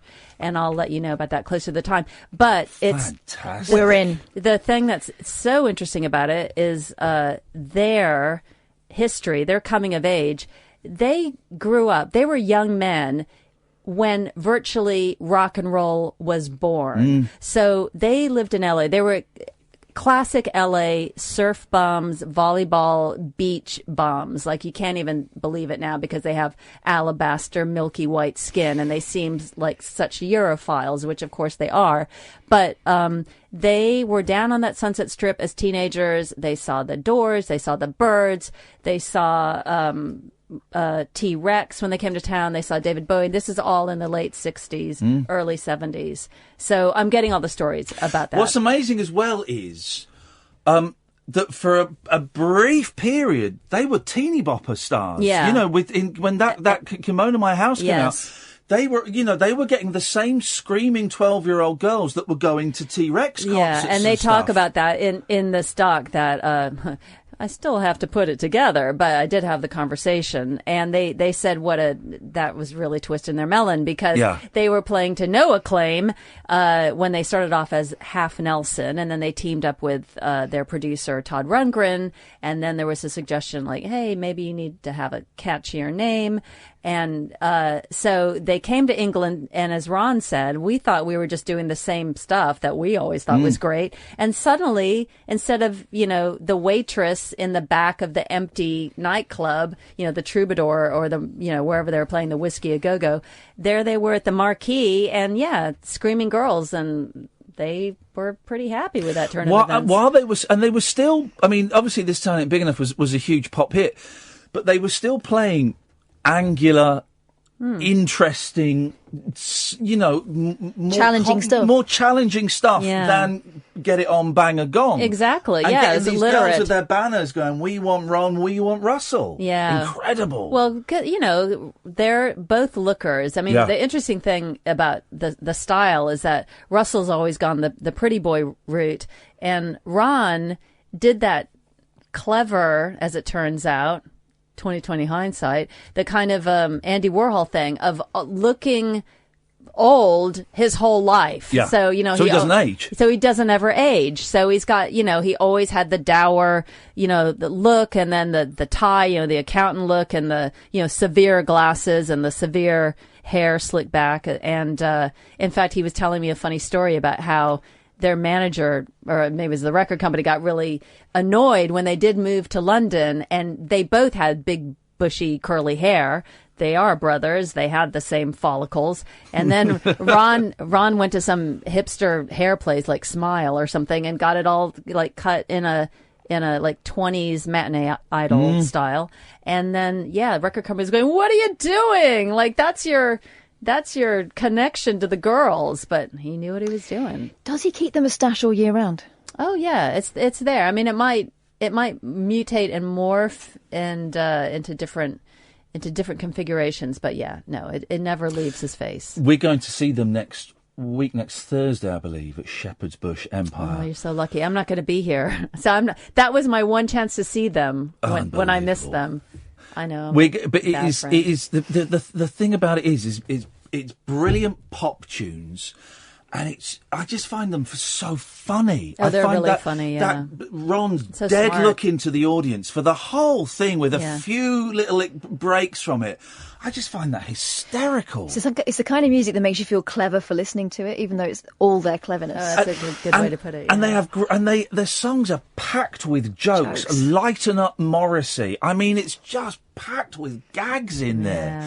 Wonderful. And the new album, we rave about it all the time. Hippopotamus. Yeah. It's for a group, they've got to be in their 45th year at least, to be getting 5-star reviews for a rock and roll pop album. It's ridiculous. Yeah, no, it's really interesting. I think I don't know if they would share this opinion, but I think they were really revitalized by working with Franz Ferdinand, and they kind of got them looking at themselves as a rock band again, as opposed to the two men and a synthesizer kind of thing. So I think that kind of butched them up a little bit. Good. Yeah. James, we're going to put these two ads together. So give us an out time. We're going to put these two ads together, and then we'll let you go.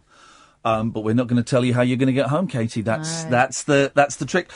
So what else are you up to at the moment? Katie Puckrik Smells is on YouTube. And that is, and I have a blog. I have a blog as well. So I write about perfume, and I pop up across various publications, including The Guardian, writing about smell and other things. I don't know. You can catch me in the airwaves. I'm a rent-a-quote person. I pop up on all those junk food clip shows where we look at pop culture. Yeah. I found myself, it's ridiculous. Sometimes they give you a call and go, hey, will you come in and talk about Kanye and Kim Kardashian? And I think I know nothing about them, but then you read like the Wikipedia, and then suddenly I have tons of opinions. That's where the talent comes in, people. That's the trick. BS. Do people do that thing where they say to you, "Hey, you should get back on telly. You should." Well, because that's the most. Yeah, I'll phone up Channel 4 then. I hadn't thought of getting back on telly. It's the way it works, isn't it? You just say, "I'm ready now." I am actually. Funny you should say that, because I said that to myself. I usually say it every morning to myself in the mirror. But I am developing some things for television. Oh, brilliant! Yeah. Okay. To do with smell, to do with not perfume, but the whole psychology of smell. Yeah. And how we're controlled and manipulated by it. Well, that sounds brilliant. Would you ever do, Big Brother or The Jungle or any of that stuff? It depends. You know what I would love to do? Yeah. Please, if Jesus is listening, or whoever's in charge. Jesus listens, yeah. I know Jesus loves talk radio. Oh, he's a great fan of it. He's a huge fan. Big fan. Anything, ice skating or dancing or eating. Right. If I can eat or show off. But I'm not. So Strictly would be good. Yeah, Strictly. They're bringing back Dancing on Ice as well. I'll do it. I'm in there like swimwear. Yeah. Do it, man. Yeah, do it. I've always been dead against those shows, but I would just kidding? That would be so fun. I would just like a big paycheck for 3 or 4 weeks' work now. I don't care what it is. If I have to pleasure, businessmen, I don't care. You're already doing that with the show. Well, in many ways, but I will go hands on. I will go mouth on. You will happy ending it. Oh God, if you're going to give me 60, 70 grand. Your body is their tool. I've reached that stage in my life. I don't care anymore. Do you know what? It sounds like a ridiculous idea for a show, but I've seen reality TV these days. We're about 2 inches away from it. Celebrity sex workers. I mean, I don't want to make light of people who do that job for whatever reason. But for joy. Some of them do it for fun. Some of them do it for fun. Some of them do it for all kinds of reasons. But you'd be doing it for. I'm just knowing that if I saw Callum Best taking £100 to suck someone off, you'd watch that. You would watch that, wouldn't you? I'd pay £100. I would watch that. I don't even want to hear it. Oh, you don't? You're not keen on that idea? Stop talking in that way. You say you're talking to TV companies. Slip that idea in at the end. If it's going well, say I've got another idea. I've just been told to slip this in at the end. I don't like how this whole broadcast is going. Before we finish, I have to say thank you very much indeed for introducing me to a new term for the male member that I hadn't heard before. Oh. That was through your beautiful YouTube channel. Yes. A baloney pony. Baloney pony. Is that for a penis? Maybe, yeah. If you ride it hard enough, yeah, you'll be bouncing and it's rubbery. Wow, this is keeping that one. It's got a little bit fruity, hasn't it? Definitely. Well, it's in the midnight hour, just about. So Katie Puckrik smells. Yes. Go and Google that, YouTube that. Yes. Find that. Find it. Dig it. You're Katie Puckrik on Twitter, surprisingly. Why is that surprising? Well, no, I was being sarcastic. It's not that. I mean, no one went there first. I wondered if I missed a trick. I'm so steampunk when it comes to being up with the kids and technology. So I hate it. I hate Twitter. Twitter's just it's full of arseholes. No, I like Twitter. Well, you have to edit your Twitter feed, don't you? I actually like it because I follow a lot of people. I find images and I find interesting inspirational quotes from Yoko Ono. I heartily endorse following Yoko Ono. And Megan Mullally, I like following her. I don't know who that is. Well, she's on Will and Grace, and Will and Grace is coming back. She plays Karen, the squeaky voice. I've never seen Will and Grace. What? Well, anyway. You need to educate yourself. You need to get with the program. Okay, I think they listen to the show. They do now. That's good. Have you written your letter to Yoko Ono yet? No. My sister wrote to Yoko Ono. I love Yoko Ono. In the 80s, and she wrote back. Right, okay, tomorrow I'm going to write a letter. Today I rode my scooter, tomorrow I write to Yoko. Dude, because, I mean, Yoko is... Follow her on Twitter because she says really uplifting, cool things that will make you feel good about your life. She's like 82, I think, isn't she? Apparently her breasts are beautiful. Wow. I always thought Yoko was very sexy. There's some footage of her and John at Tittenhurst Park in about 1972, and she's got a black beret, sort of a green top, brown suede hot pants, and knee-length boots. Gosh, you really have remembered this outfit, haven't you? It's an seared on his frontal lobe. It's an incredible and look. on other parts. I never got this thing where people would say, "Why is John Lennon?" I always thought, "Wow, Yoko Ono. Wow, she's hot." I mean, John Lennon was unusual looking, very attractive, but that's partly because of the charm and the kind of cleverness, wasn't it? Yeah, well, that exactly. It's like, no, but you have to have the dolly bird. Like, the guy can look like whatever. Yeah. And then the lady has to look like Barbie. No, I always thought Yoko was... what I'm saying is, can you get Yoko to come in the studio, please? Yeah, sure. Let's just go and find her in a record store. That's how to... And then, because I was really excited about chatting to you, and then I had this guy who was even geekier than me coming up going, "What's everybody doing here?" Yeah, he didn't know what was going on. He didn't have a clue. No. Why would he gravitate towards you? But But why was he in that record store when there was a Sparks concert going on? He was there to buy records. Oh, okay. But, and he sensed a vibe, though, didn't he? He saw a crowd. And then he was telling me about an art gallery that he worked at, yes, and they in were Bermondsey. They were having an exhibition of pictures of the Verve. Yes, you really did remember all that. And he's been in touch with me on. Oh, has he? Yeah. Good. He's actually a Facebook follower of mine. Well, don't. I'm not. Was that a dig at us not following you on Facebook? No. But you didn't do your job, which is to... Pointing to Katherine. Yes. With a very, magician. A claw. Oh, he's always doing this. You do the fingers. What's the fingers? You're so clawy. Well, are you a warlock? He's scratching at my face. I had a dream last night. I could do magic on members of my family I didn't like. And I was muting... Bad magic. I was muting my aunts. You have some magical tendencies with your gestures. Yeah. What I'm saying is, Katherine let me down. She should have been a good mate, and you should have got me out of that conversation. I was too busy talking to Katie. Yeah, I know.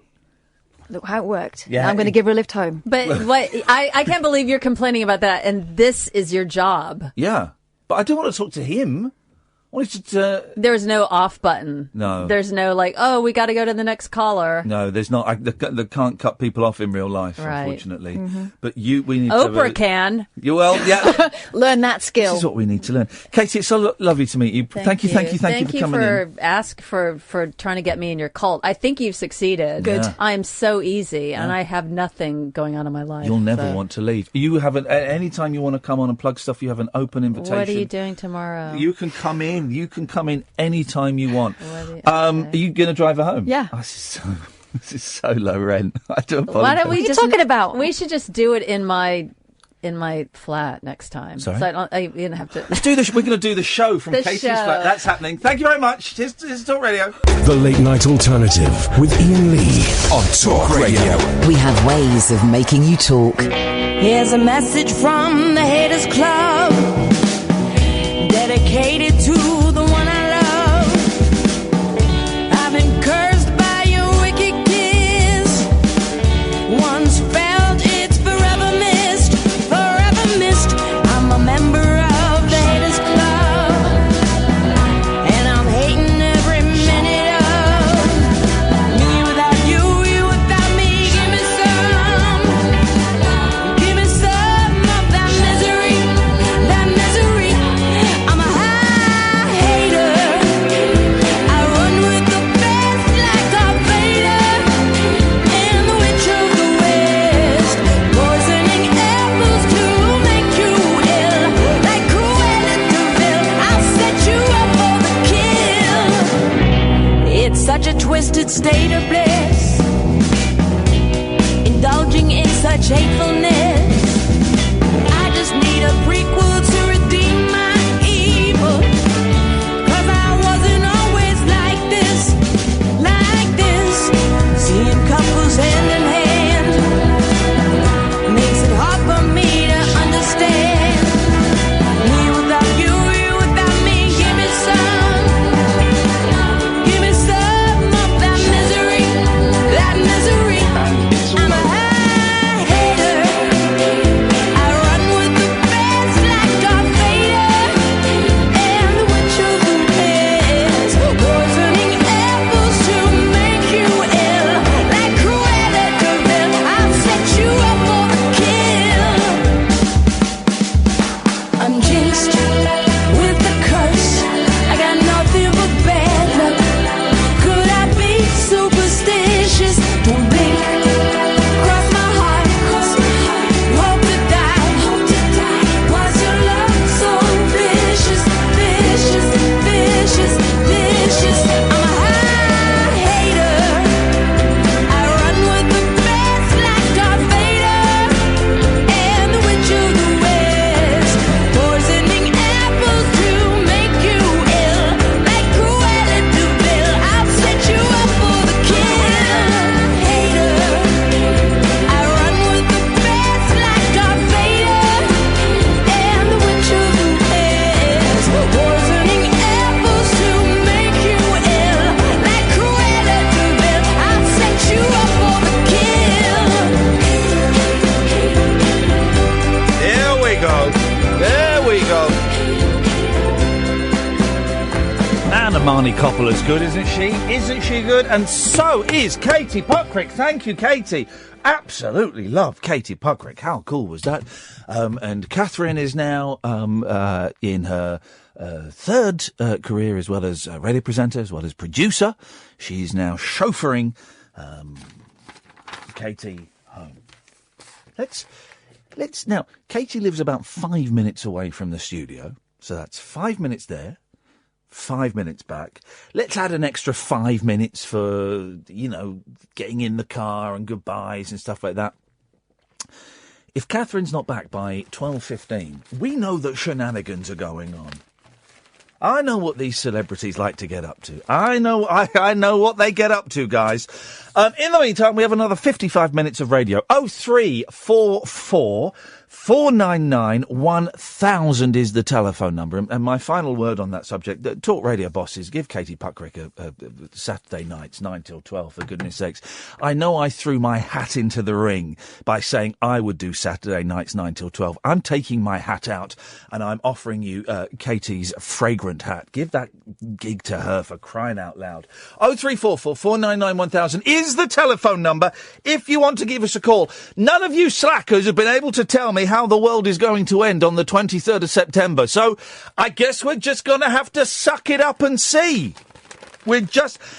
by the way, can I just say, I've got terrible indigestion. And all through this show this evening, I have been battling gurgling noises and all kinds of internal eruptions taking place. And I think I have been very, very brave and have, by keeping it to myself, have not made a thing about it. Hey, how nuts is Ryanair? You know Ryanair, the guy that runs Ryanair is bonkers, right? I don't think that's going to particularly land us in hot legal water. I don't understand why they're cancelling the flights. I'm going to read a story in a second that may explain it. But the reason that the BBC News over the weekend said that Ryanair were cancelling up to 50 flights a day is because so many of their flights were late. And so at first I thought, well, that's really petulant. They apparently they have problems with a significant percentage of their flights leaving late. So I was thinking, well, that's just petulant and two fingers up. And then I thought, the fines they must accrue. Have I got this right? The fines they must accrue from flights being late must be significantly more than the money they're going to lose from cancelling flights. Does that make sense? Because if a flight is late, you've got, and it's not, it's not an act of God, then you've got to pay like €400 a passenger, haven't you? Let's read this story, because maybe this will tell us. Oh, look, there's Olivia Newton-John. How is she doing? Is she well now? She's still battling. She's battling breast cancer. I like Olivia Newton-John. Good for her. We like you, Olivia. Fingers crossed everything works out for you. Anyway, so now they're saying it's a holiday rota thing. I don't believe a word of this. Ryanair, can you get that phone call, please, James? Ryanair has, and give them a call back and whack them up, has admitted it axed up to 2,000 flights after messing up the pilot's holiday rota. No, that can't be right. The budget airline is pulling the plug on 2% of its services, as many as 50 a day, until the end of October. Cocktober, more like. Ryanair's Kenny Jacobs says, "We have messed up in the planning of pilot holidays. We're working hard to fix it." I don't believe that. Why was that not the first thing they said? Because they said in the news, it was over the weekend, it's because they had so many flights that were late. They can't have messed up pilots' holiday. Angry passengers are now demanding the firm gives details of all planes being grounded. God damn these angry passengers. What the hell has it got to do with them, what flights are being grounded or not? Huh? None of their business. Karen Litter. How dare they want to know? What is this? If you've bought tickets and you want to know if your flight is going to take off or not, how dare you? None of your bloody business. Karen Litton, due to fly from Knock, Ireland to London Stansted on Wednesday, said, "I won't do the accent. I'm going to have a stab at the accent. It's just disgraceful that Ryanair won't tell people if their flights have been cancelled." Holiday bum licker Simon Calder. Now, Simon Calder, he's the Weasley-looking gentleman with glasses. Looks a bit like Philip Hodgson from the 80s. There's a reference for you radio fans. In a dirty Mac. Every time there's holiday shenanigans, let's get Simon Calder on. What I would like is, for someone else who wasn't Simon Calder. When I worked at BBC Radio, let's get Simon Calder on. But because it was only local radio, Simon Calder wouldn't give us much time. If he would drop you at a moment's notice if 5 Live or Radio 4 or Good Morning Britain wanted him. Oh, he would drop you at a moment's notice, Lewis. Let me tell you that for nothing, sir. That's right. That is right, Lewis. Can I talk about the end of the world, please? Yes, you can. All right. So you know about the world ending on Saturday? My birthday's on Saturday. Oh. Yeah. And according to a Brazilian senator... Yes, senator. Senator. It's like a minotaur, yes. Yeah. Planet X is coming for us, man. Who is? Planet X. Planet X? Not Dimension X from the Turtles, but Planet X from the real life. I don't even know. Was Dimension X the drummer in the Turtles? There's a reference for pop fans. What is Planet X? Well, Christian fundamentalists believe that Planet X, or Nibiru, is heading towards our planet.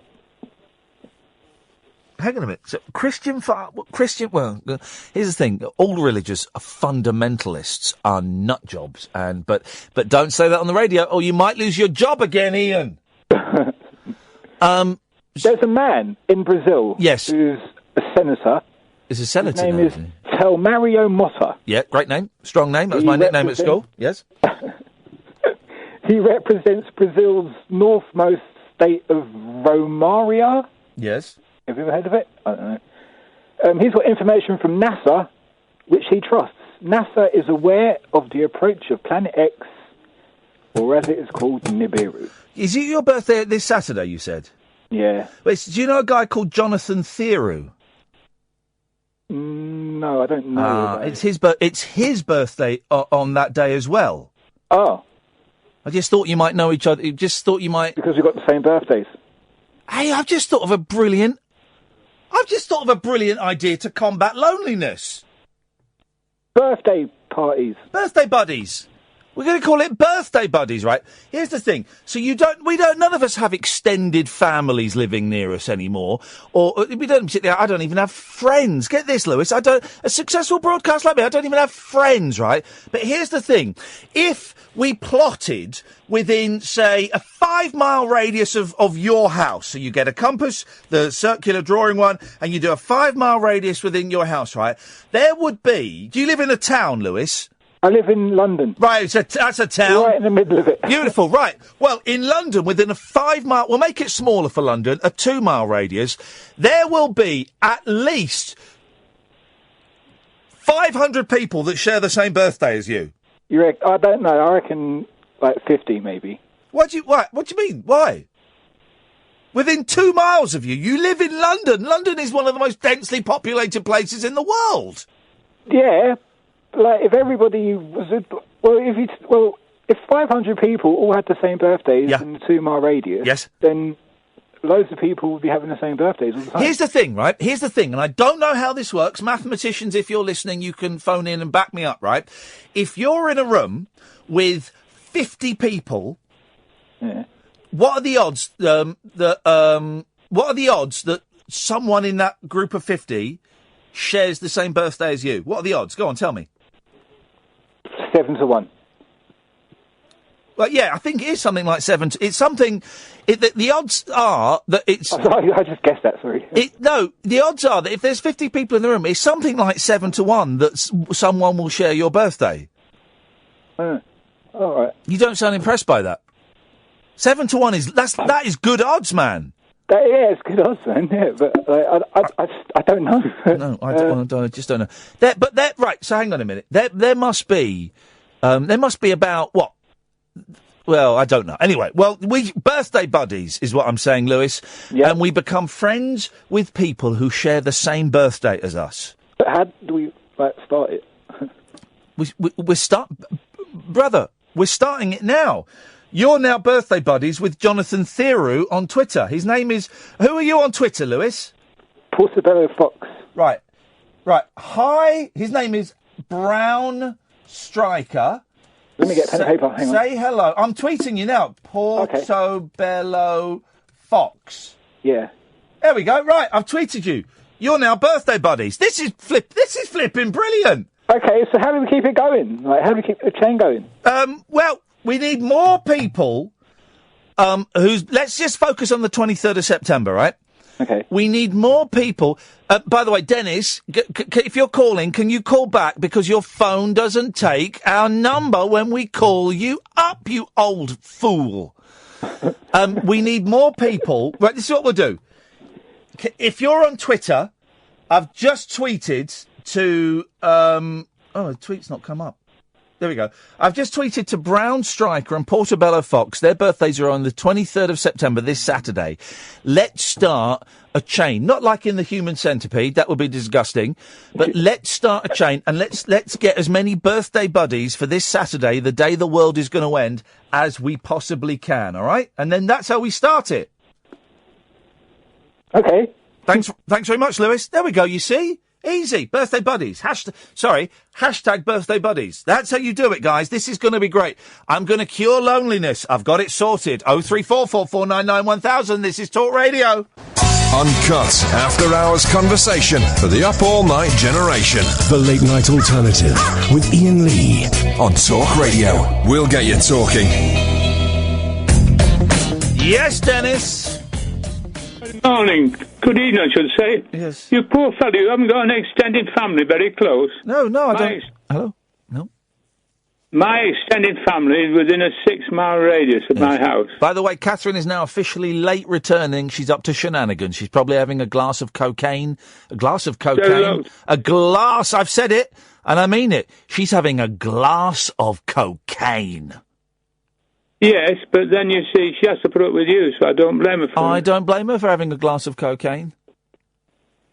No. And a snort of champagne. Yeah, why not? Yes, no, I don't have any extended family. I don't really have any family, Dennis.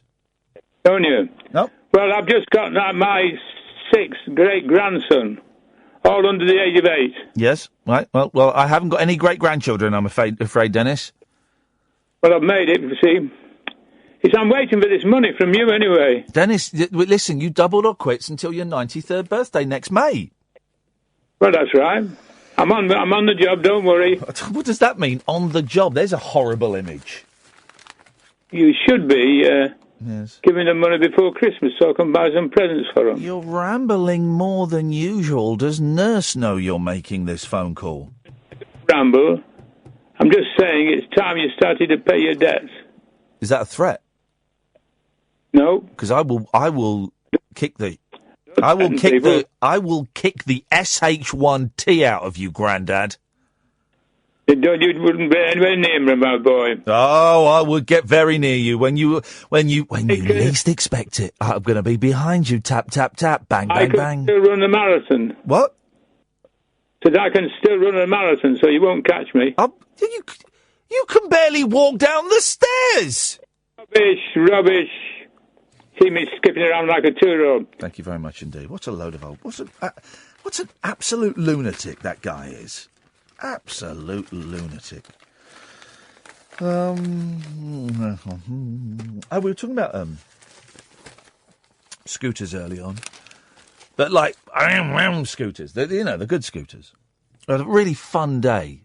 Driving into London. Then kind of riding, escorting Katherine halfway home and then turning back. And then as I was driving back, the heaviest downpour of rain. It was exhilarating. Loved it, man. I was on that bike for about 4.5 hours today. I was thinking maybe why I had a headache. Because here's the thing. When you drive a car, of course you have to concentrate. But I quite often, and this is a known phenomenon, quite often I'll drive a car and I won't be aware of half of the journey. Now, it doesn't mean that my concentration has dipped at all. I'm still focused and taking stuff in, but my mind kind of wanders. A lot of it is automatic pilot, you know. But on the scooter, you've got to focus on everything, man, because you feel everything. You know, painted lines on the road, you feel those as you ride over them. Heaven help you if you go over a pothole. Yeah, it really does. So it's like it's about 4.5 hours of absolutely focused, like a laser concentration, and it gave me a terrible headache. Anyway, this is Kirsty Allsop is the young lady in this. I like Kirsty. I know she comes in for a bit of stick, but I like Kirsty. She recently revealed she lost 2 stone by overhauling her diet. Diets, jeez. Man alive. How's the diet going, Ian? It's so hard. Also, last night we did a rabbit hole show, and thank you to everybody that came. Thank you to 70% of the people that phoned up. Katherine and I came away from it feeling that it was a bit flat, and I think partly it's the shows in London just seem to be a little bit quieter. I'm not just speaking about our shows. I think that's a known thing that happens, that London shows are a little bit quieter. It was in a very, very posh venue. Thank you to King's Place for allowing us to be part of the London Podcast Festival. What a thrill. We're there in the green room where there are bowls of Haribo. They're not even in the packets. They're in a bowl. This was outrageous. And then we're sat on a stage with a huge screen behind us. What the hell? But we came away, and everyone said wonderful, nice things afterwards. So thank you for that. But we did come away thinking, well, that felt a bit flat. And I resorted to basics. Here's the thing. If you see me doing a live show and I'm swearing a lot, that means I think it's not going well, and I'm resorting to basics. And we try and keep the Rabbit Hole podcast and this show, we try and keep it separate. But last night we relied on loads of catchphrases and memes from this show. So it felt, we came away feeling a bit flat. But, I knew there was a reason I was talking about this. But Julia, I think it was very... Loads of people gave me and Kath primarily, but they gave us little presents, which was weird. I felt like the Mahesh Yogi or something. I think, it's people giving us trinkets. And Julia brought some homemade fudge. Now, I was thinking about fudge the other day because I found some fudge in the kitchen, and I don't really know what fudge is, right? But and fudge, you've got to be so careful with it because quite often fudge is hard and is a bit metallic tasting. So when I was given a gift of homemade fudge, I kind of went, oh well. Hour. And then this morning I hadn't eaten and I was about to go on the scooter for an hour, for 4.5 hours. And the fudge was in the boot of my car. I thought, I'll have a little square of this fudge because I need some sugar. Sweet Lord, what the hell has that woman put in there? I've never tasted anything like it in my life. This fudge was incredible. Katherine may not be getting her portion of that fudge. And I know... Ever since Mike Mendoza had a donut that was laced with LSD in 1987 and tripped out on air, I've heard the audio. Ever since then, I've always been very anti-eating food supplied by listeners. But what could I do? Good evening, Matt. Good evening. How are you? I'm struggling with indigestion. But what have you got for us this evening? Well, talking about scooters reminded me of when I was 18. I went to Florence for 3 months. Yes. Because I was an upper middle class tit. And well done, you. Good. Well done for acknowledging it. Well, yeah, One weekend, me and my mates that I met out there, we decided we'd all hire mopeds. Yeah. And drive up into the hills above Florence. Because you can, when you go on holiday to these foreign countries, I don't think they have laws about driving or riding motorbikes because they just rent them out willy-nilly. Yeah, exactly. No helmets, none of that. Scooters. And they were, I think, 200 or 250cc. Yeah. maybe not that powerful, but they were fast. They were much faster than scooters I've ridden in the UK. Yeah. And we all got on them without helmets. And we skidded off, and we went off and had a nice drive around. About 2 hours in, we were up in the hills above Florence, and we came to a bend in the road where there was quite a lot of loose gravel, and I lost control. Uh-oh. And went head first into a dry stone wall. Hey. Please tell me you knocked the wall down and it all fell on you. Well, I think a few blocks might have come loose. I wasn't wearing a helmet, but luckily I think I hit it at an angle that meant that I wasn't instantly dead. Yes, that's but great. I was That's great. concussed and completely out of it. And the scooter company sent up a van to take me and the scooter back. Although I think they were more concerned about the scooter than me. Yes, of course. They dropped me off at a hospital in Florence, which it turned out didn't have an A&E. Uh-oh. And I had to walk about 40 minutes to find the hospital that had the A&E. Oh, man up, snowflake. So we got see yellow card. We dumped it. You'll have heard that on Periscope. It's a yellow card. Thank you. That's thank okay. You. And they laid me down in the bed for a few hours and kept an eye on me and gave me some fluids, and then sent me back to my apartment that I was staying in. Wow. And I was laid up in my apartment, couldn't get up, literally could not get up for 4 days. Some holiday, could not move. Yeah, and I had, all my friends were kind of knocking on the door going, "Are you right, mate? You're right. What's going on?" I couldn't answer the door. How dare you ruin their holidays like that, Matt? Very, very selfish of you. It was very selfish of me. But the holiday company, they weren't a holiday company, it was the British Institute of Florence that arranged the trip. Basically sent a bloke round who interviewed me for about 4 hours while I was lying on my bed, asking me how it had happened and what had happened, and were they liable, and did I have to make a claim. And in the end, they basically said, "We are completely non-responsible. It's entirely your fault. Well, you can go home now." Yeah, which is fair enough. It does sound like it was your fault, Matt. It was my fault. It was entirely my fault. but I was Any quite lucky. lasting injuries? I've never quite been the same since, I don't think. I think that was the thing that sparked off my general decline into some sort of mental lunacy. Oh, but seriously?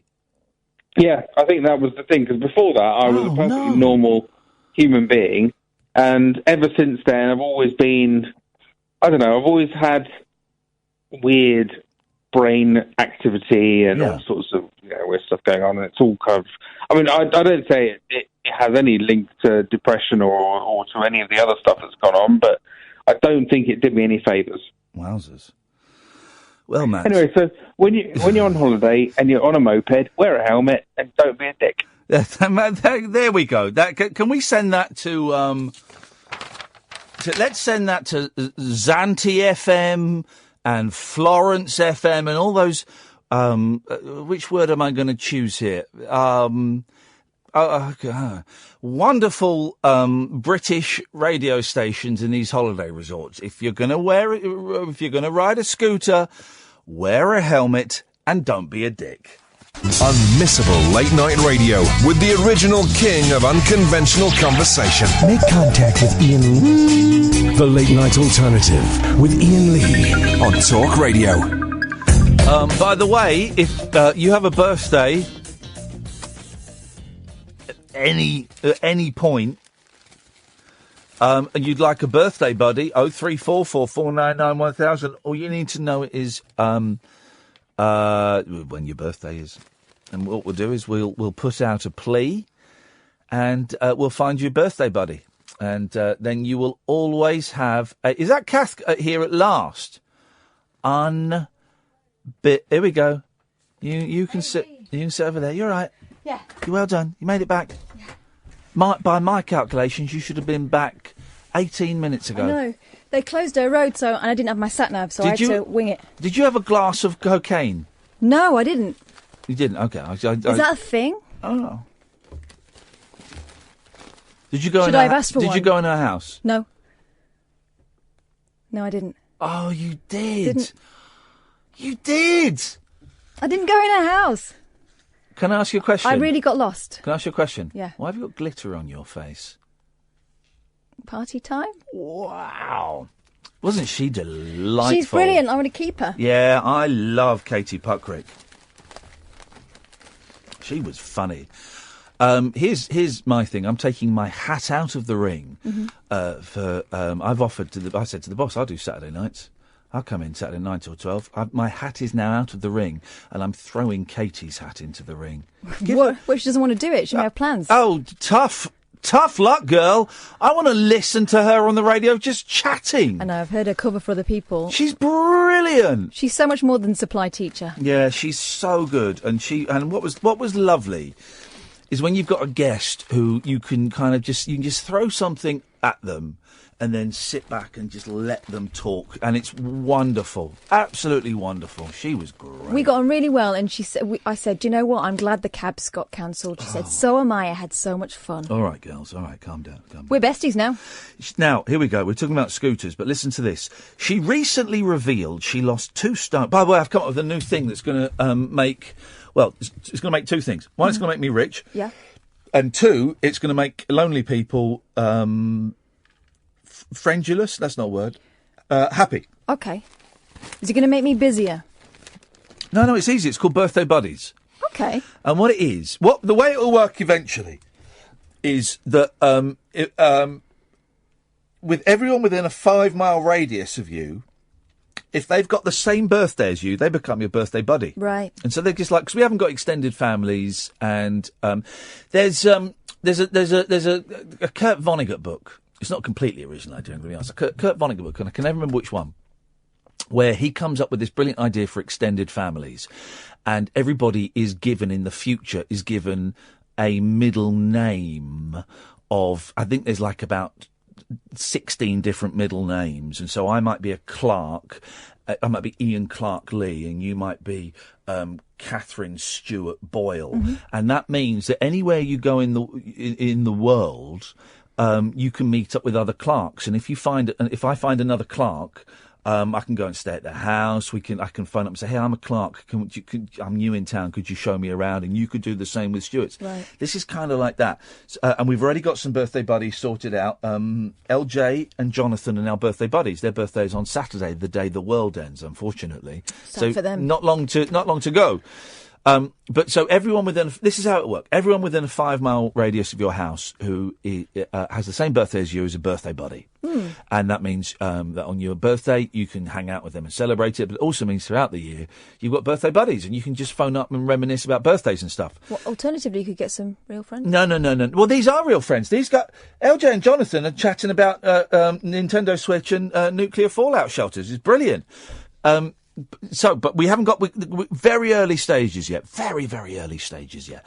So instead, I'm asking for people to phone up and let me know their birthday, and I will find them a birthday buddy for them, and they can be friends. I think there is something in this. I think we'll see how it goes tonight.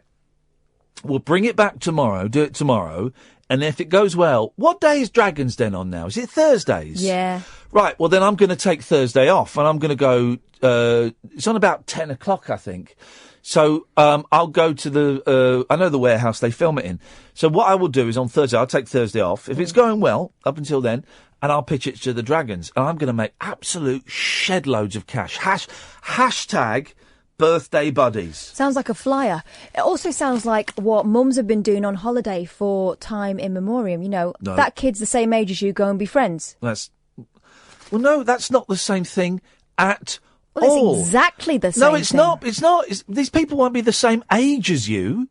They'll be all different ages. You absolute prune. Maybe gold members, you get exactly the same age. No. What? You're not even in this. Good. So you're not coming to the Dragon's Den. You're not going to meet Lanky Peter Jones and Deborah Meaden and Ersatz Pathidis. What's his name? Theopathetis. Yeah, it's not him anymore. Hang on a second. This. I know it's exactly what I'm saying. Ersatz. Do you know what Ersatz means? No, I don't. What does it mean? It means it's German for fake.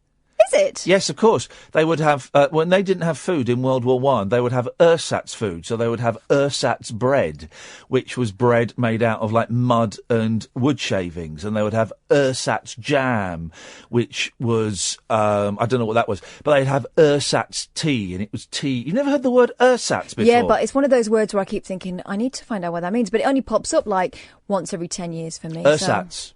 So. No, Ersatz Kath. It's like it's not Kath because you can tell it's not Kath because she's good at producing. Good evening, Matt. Did we just speak? We did, yeah. Sorry for calling back again, but I just saw your thing about birthday buddies, and I was you want one? Quite keen to see. Right. I wouldn't mind. When's your birthday, buddy? 24th November. Right, what we're going to do, stay there, we're going to go to a break, 0344, and you watch, Katherine, you watch Magic Unfold, you watch the spunk of human kindness. What? Is that the phrase? No, I hope not. As I said that, I thought that's... They had ersatz spunk during the war. Yeah, exactly, you see, the Germans, they couldn't spunk, so they'd use, like, soapy water. They used crushed up clamshells. Thank you very much indeed, Matt. And Matt's a fun guy. I'm talking to you now, dear listener. If your birthday is the 24th of November, we've got a birthday buddy here. He's got a great sense of humour. He knows historical World War One references. This is great. We're going to go to some ads. Now is the perfect time to call in to get your very own 24th of November birthday buddy. 0344 499 1000. 0344 499 1000. We're going to get a lot of takers for this guy. I can feel it. So you've got to get in quick. Hashtag birthday buddies exclusively on the late night alternative with me. Ersatz Iain Lee. The real Iain Lee, only on Ersatz LBC. The Late Night Alternative with Iain Lee. Unfiltered night talk with the original king of unconventional conversation on Talk Radio. We have ways of making you talk. Seriously, Katherine, this is great stuff. We have got Matt. Matt, just remind us when your birthday is. 24th of November. Okay. James, when's your birthday, buddy? James? 23rd of November. The what, sorry? You see, my birthday's the 3rd of May, so I thought because it had a 3 in it, but it doesn't even have a 3 in it. What? But I'm still prepared to be your birthday buddy. Hang on a minute. James, Matt, you go ahead, because I've got so many questions. But, like, one is, how the hell did this guy get through? Go on, Matt, you have a word with him. Hi, James. Hi, Matt, how are you? I really appreciate it. Hi, mate, how you doing? It's really kind of you, but I thought the whole point was that we had the same birthday, and that's a little bit off. My cat was born the day before you. I mean, you can have him if you want. I've got a cat as well, so we're both in that boat. When's his birthday?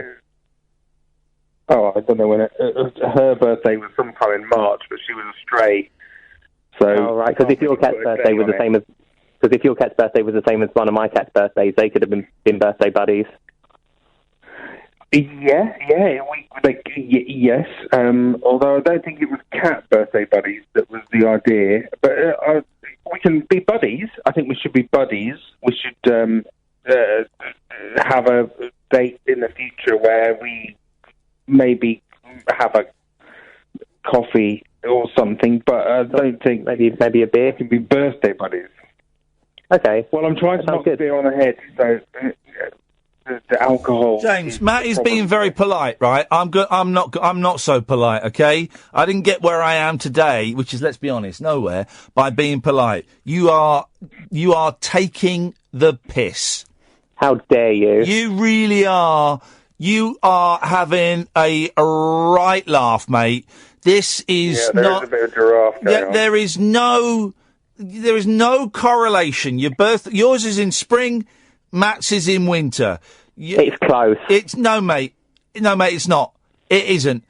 This is an actual viable business plan I've got here, And I'm here to help lonely people, not to help tossers. So, James... Well, you can take... He's gone. Wow. All this is hurting my heart. This was supposed to be something that was fun. Matt, you were very... What a nice guy Matt is. And this is why... He didn't ask for this, did he? No, and this is why the 24th of November, if you're listening, it's your birthday, 03444991000. Matt, you're a great guy, and you are gonna make someone a great birthday buddy. Sorry, a great hashtag birthday buddy. I must remember to keep saying that. Hashtag birthday buddy, yeah. But Can I stay on the line and just listen until he finds them? Yeah, of course you can, mate. Yeah. We've got another literally exactly 10 minutes of this show. We are going to find you a 24th of November birthday buddy. And we don't want any more chances phoning up. Don't any more. I'll tell you what we'll do, Matt, is we're going to take calls. This will get them, because sometimes they're a bit shy. We'll take calls straight to air, okay, for the next 10 minutes, if you're listening to this. And what I don't want absolute idiots. Like, what was that, James? Was that his name? Yeah. Like James, coming and going, well, my birthday's in May, but my cat's birthday is the date. Jog on, pal. That's not what it's about. In fact, did he say what date his birthday was in May? 3rd of May? I don't care. Right, 3rd of May... In the world of birthday buddies, that's not canon, right? That day, the 3rd of May is taken off the hashtag birthday buddies calendar. Because I bet they're all like that. Oh, we're the 3rd of May, we're a bit... Nah, not having that. So, if you're a 3rd of May, I'm afraid, for the moment, thanks to James, hashtag birthday buddies is not for you, okay? Right, so we're going to only want people whose birthday's on the 24th of November calling in. Here we go. Line 2, when's your birthday? 29th of November. People get stuffed. Oh, I mean... I'm not... Go away. He's gone. And I know Jerry's got Parkinson's, and I know that for Jerry to actually dial this phone number takes a monumental physical effort I don't care. I don't care. Do you know what? This guy, I wish my birthday's the 24th of November, because we are so alike. Mm-hmm. I don't care. I don't care. No, I feel for him, but, he needs to choose his moments. If he's going to expend the amount of energy required to put in a phone call, just do it for a reason. Let's go to line... My birthday's 5 days later. Hang on a minute. Line 3, you're through to hashtag birthday buddies. Hi, Ian and Kath.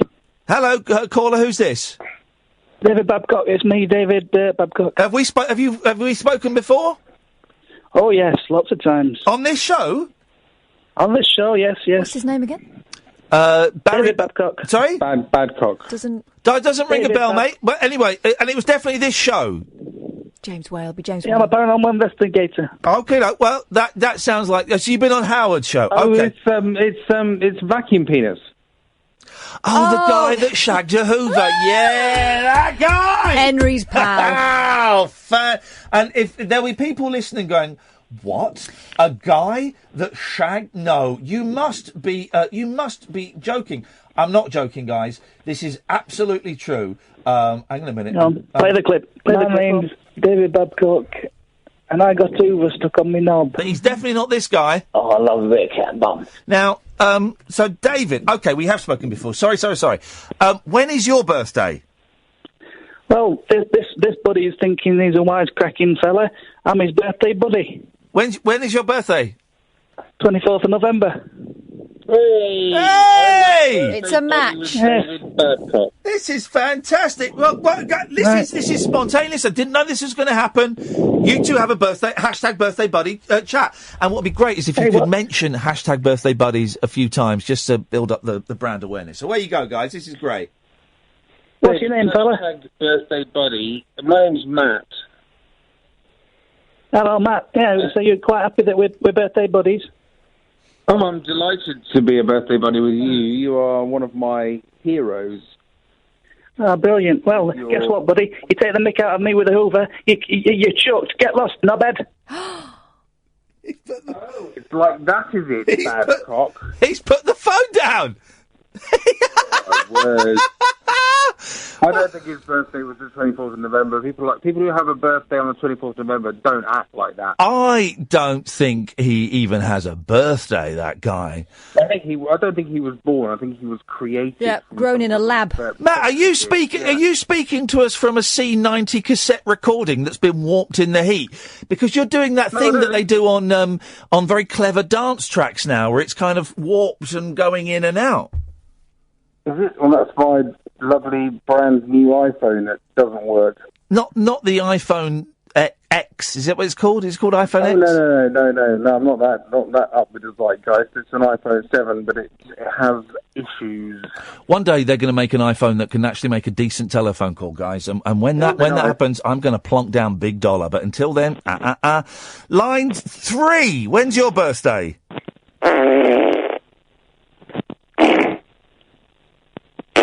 Well, he sounds like a soulmate. Yeah. Line 3. Line 3, when is your... Line 3, when is your birthday, please?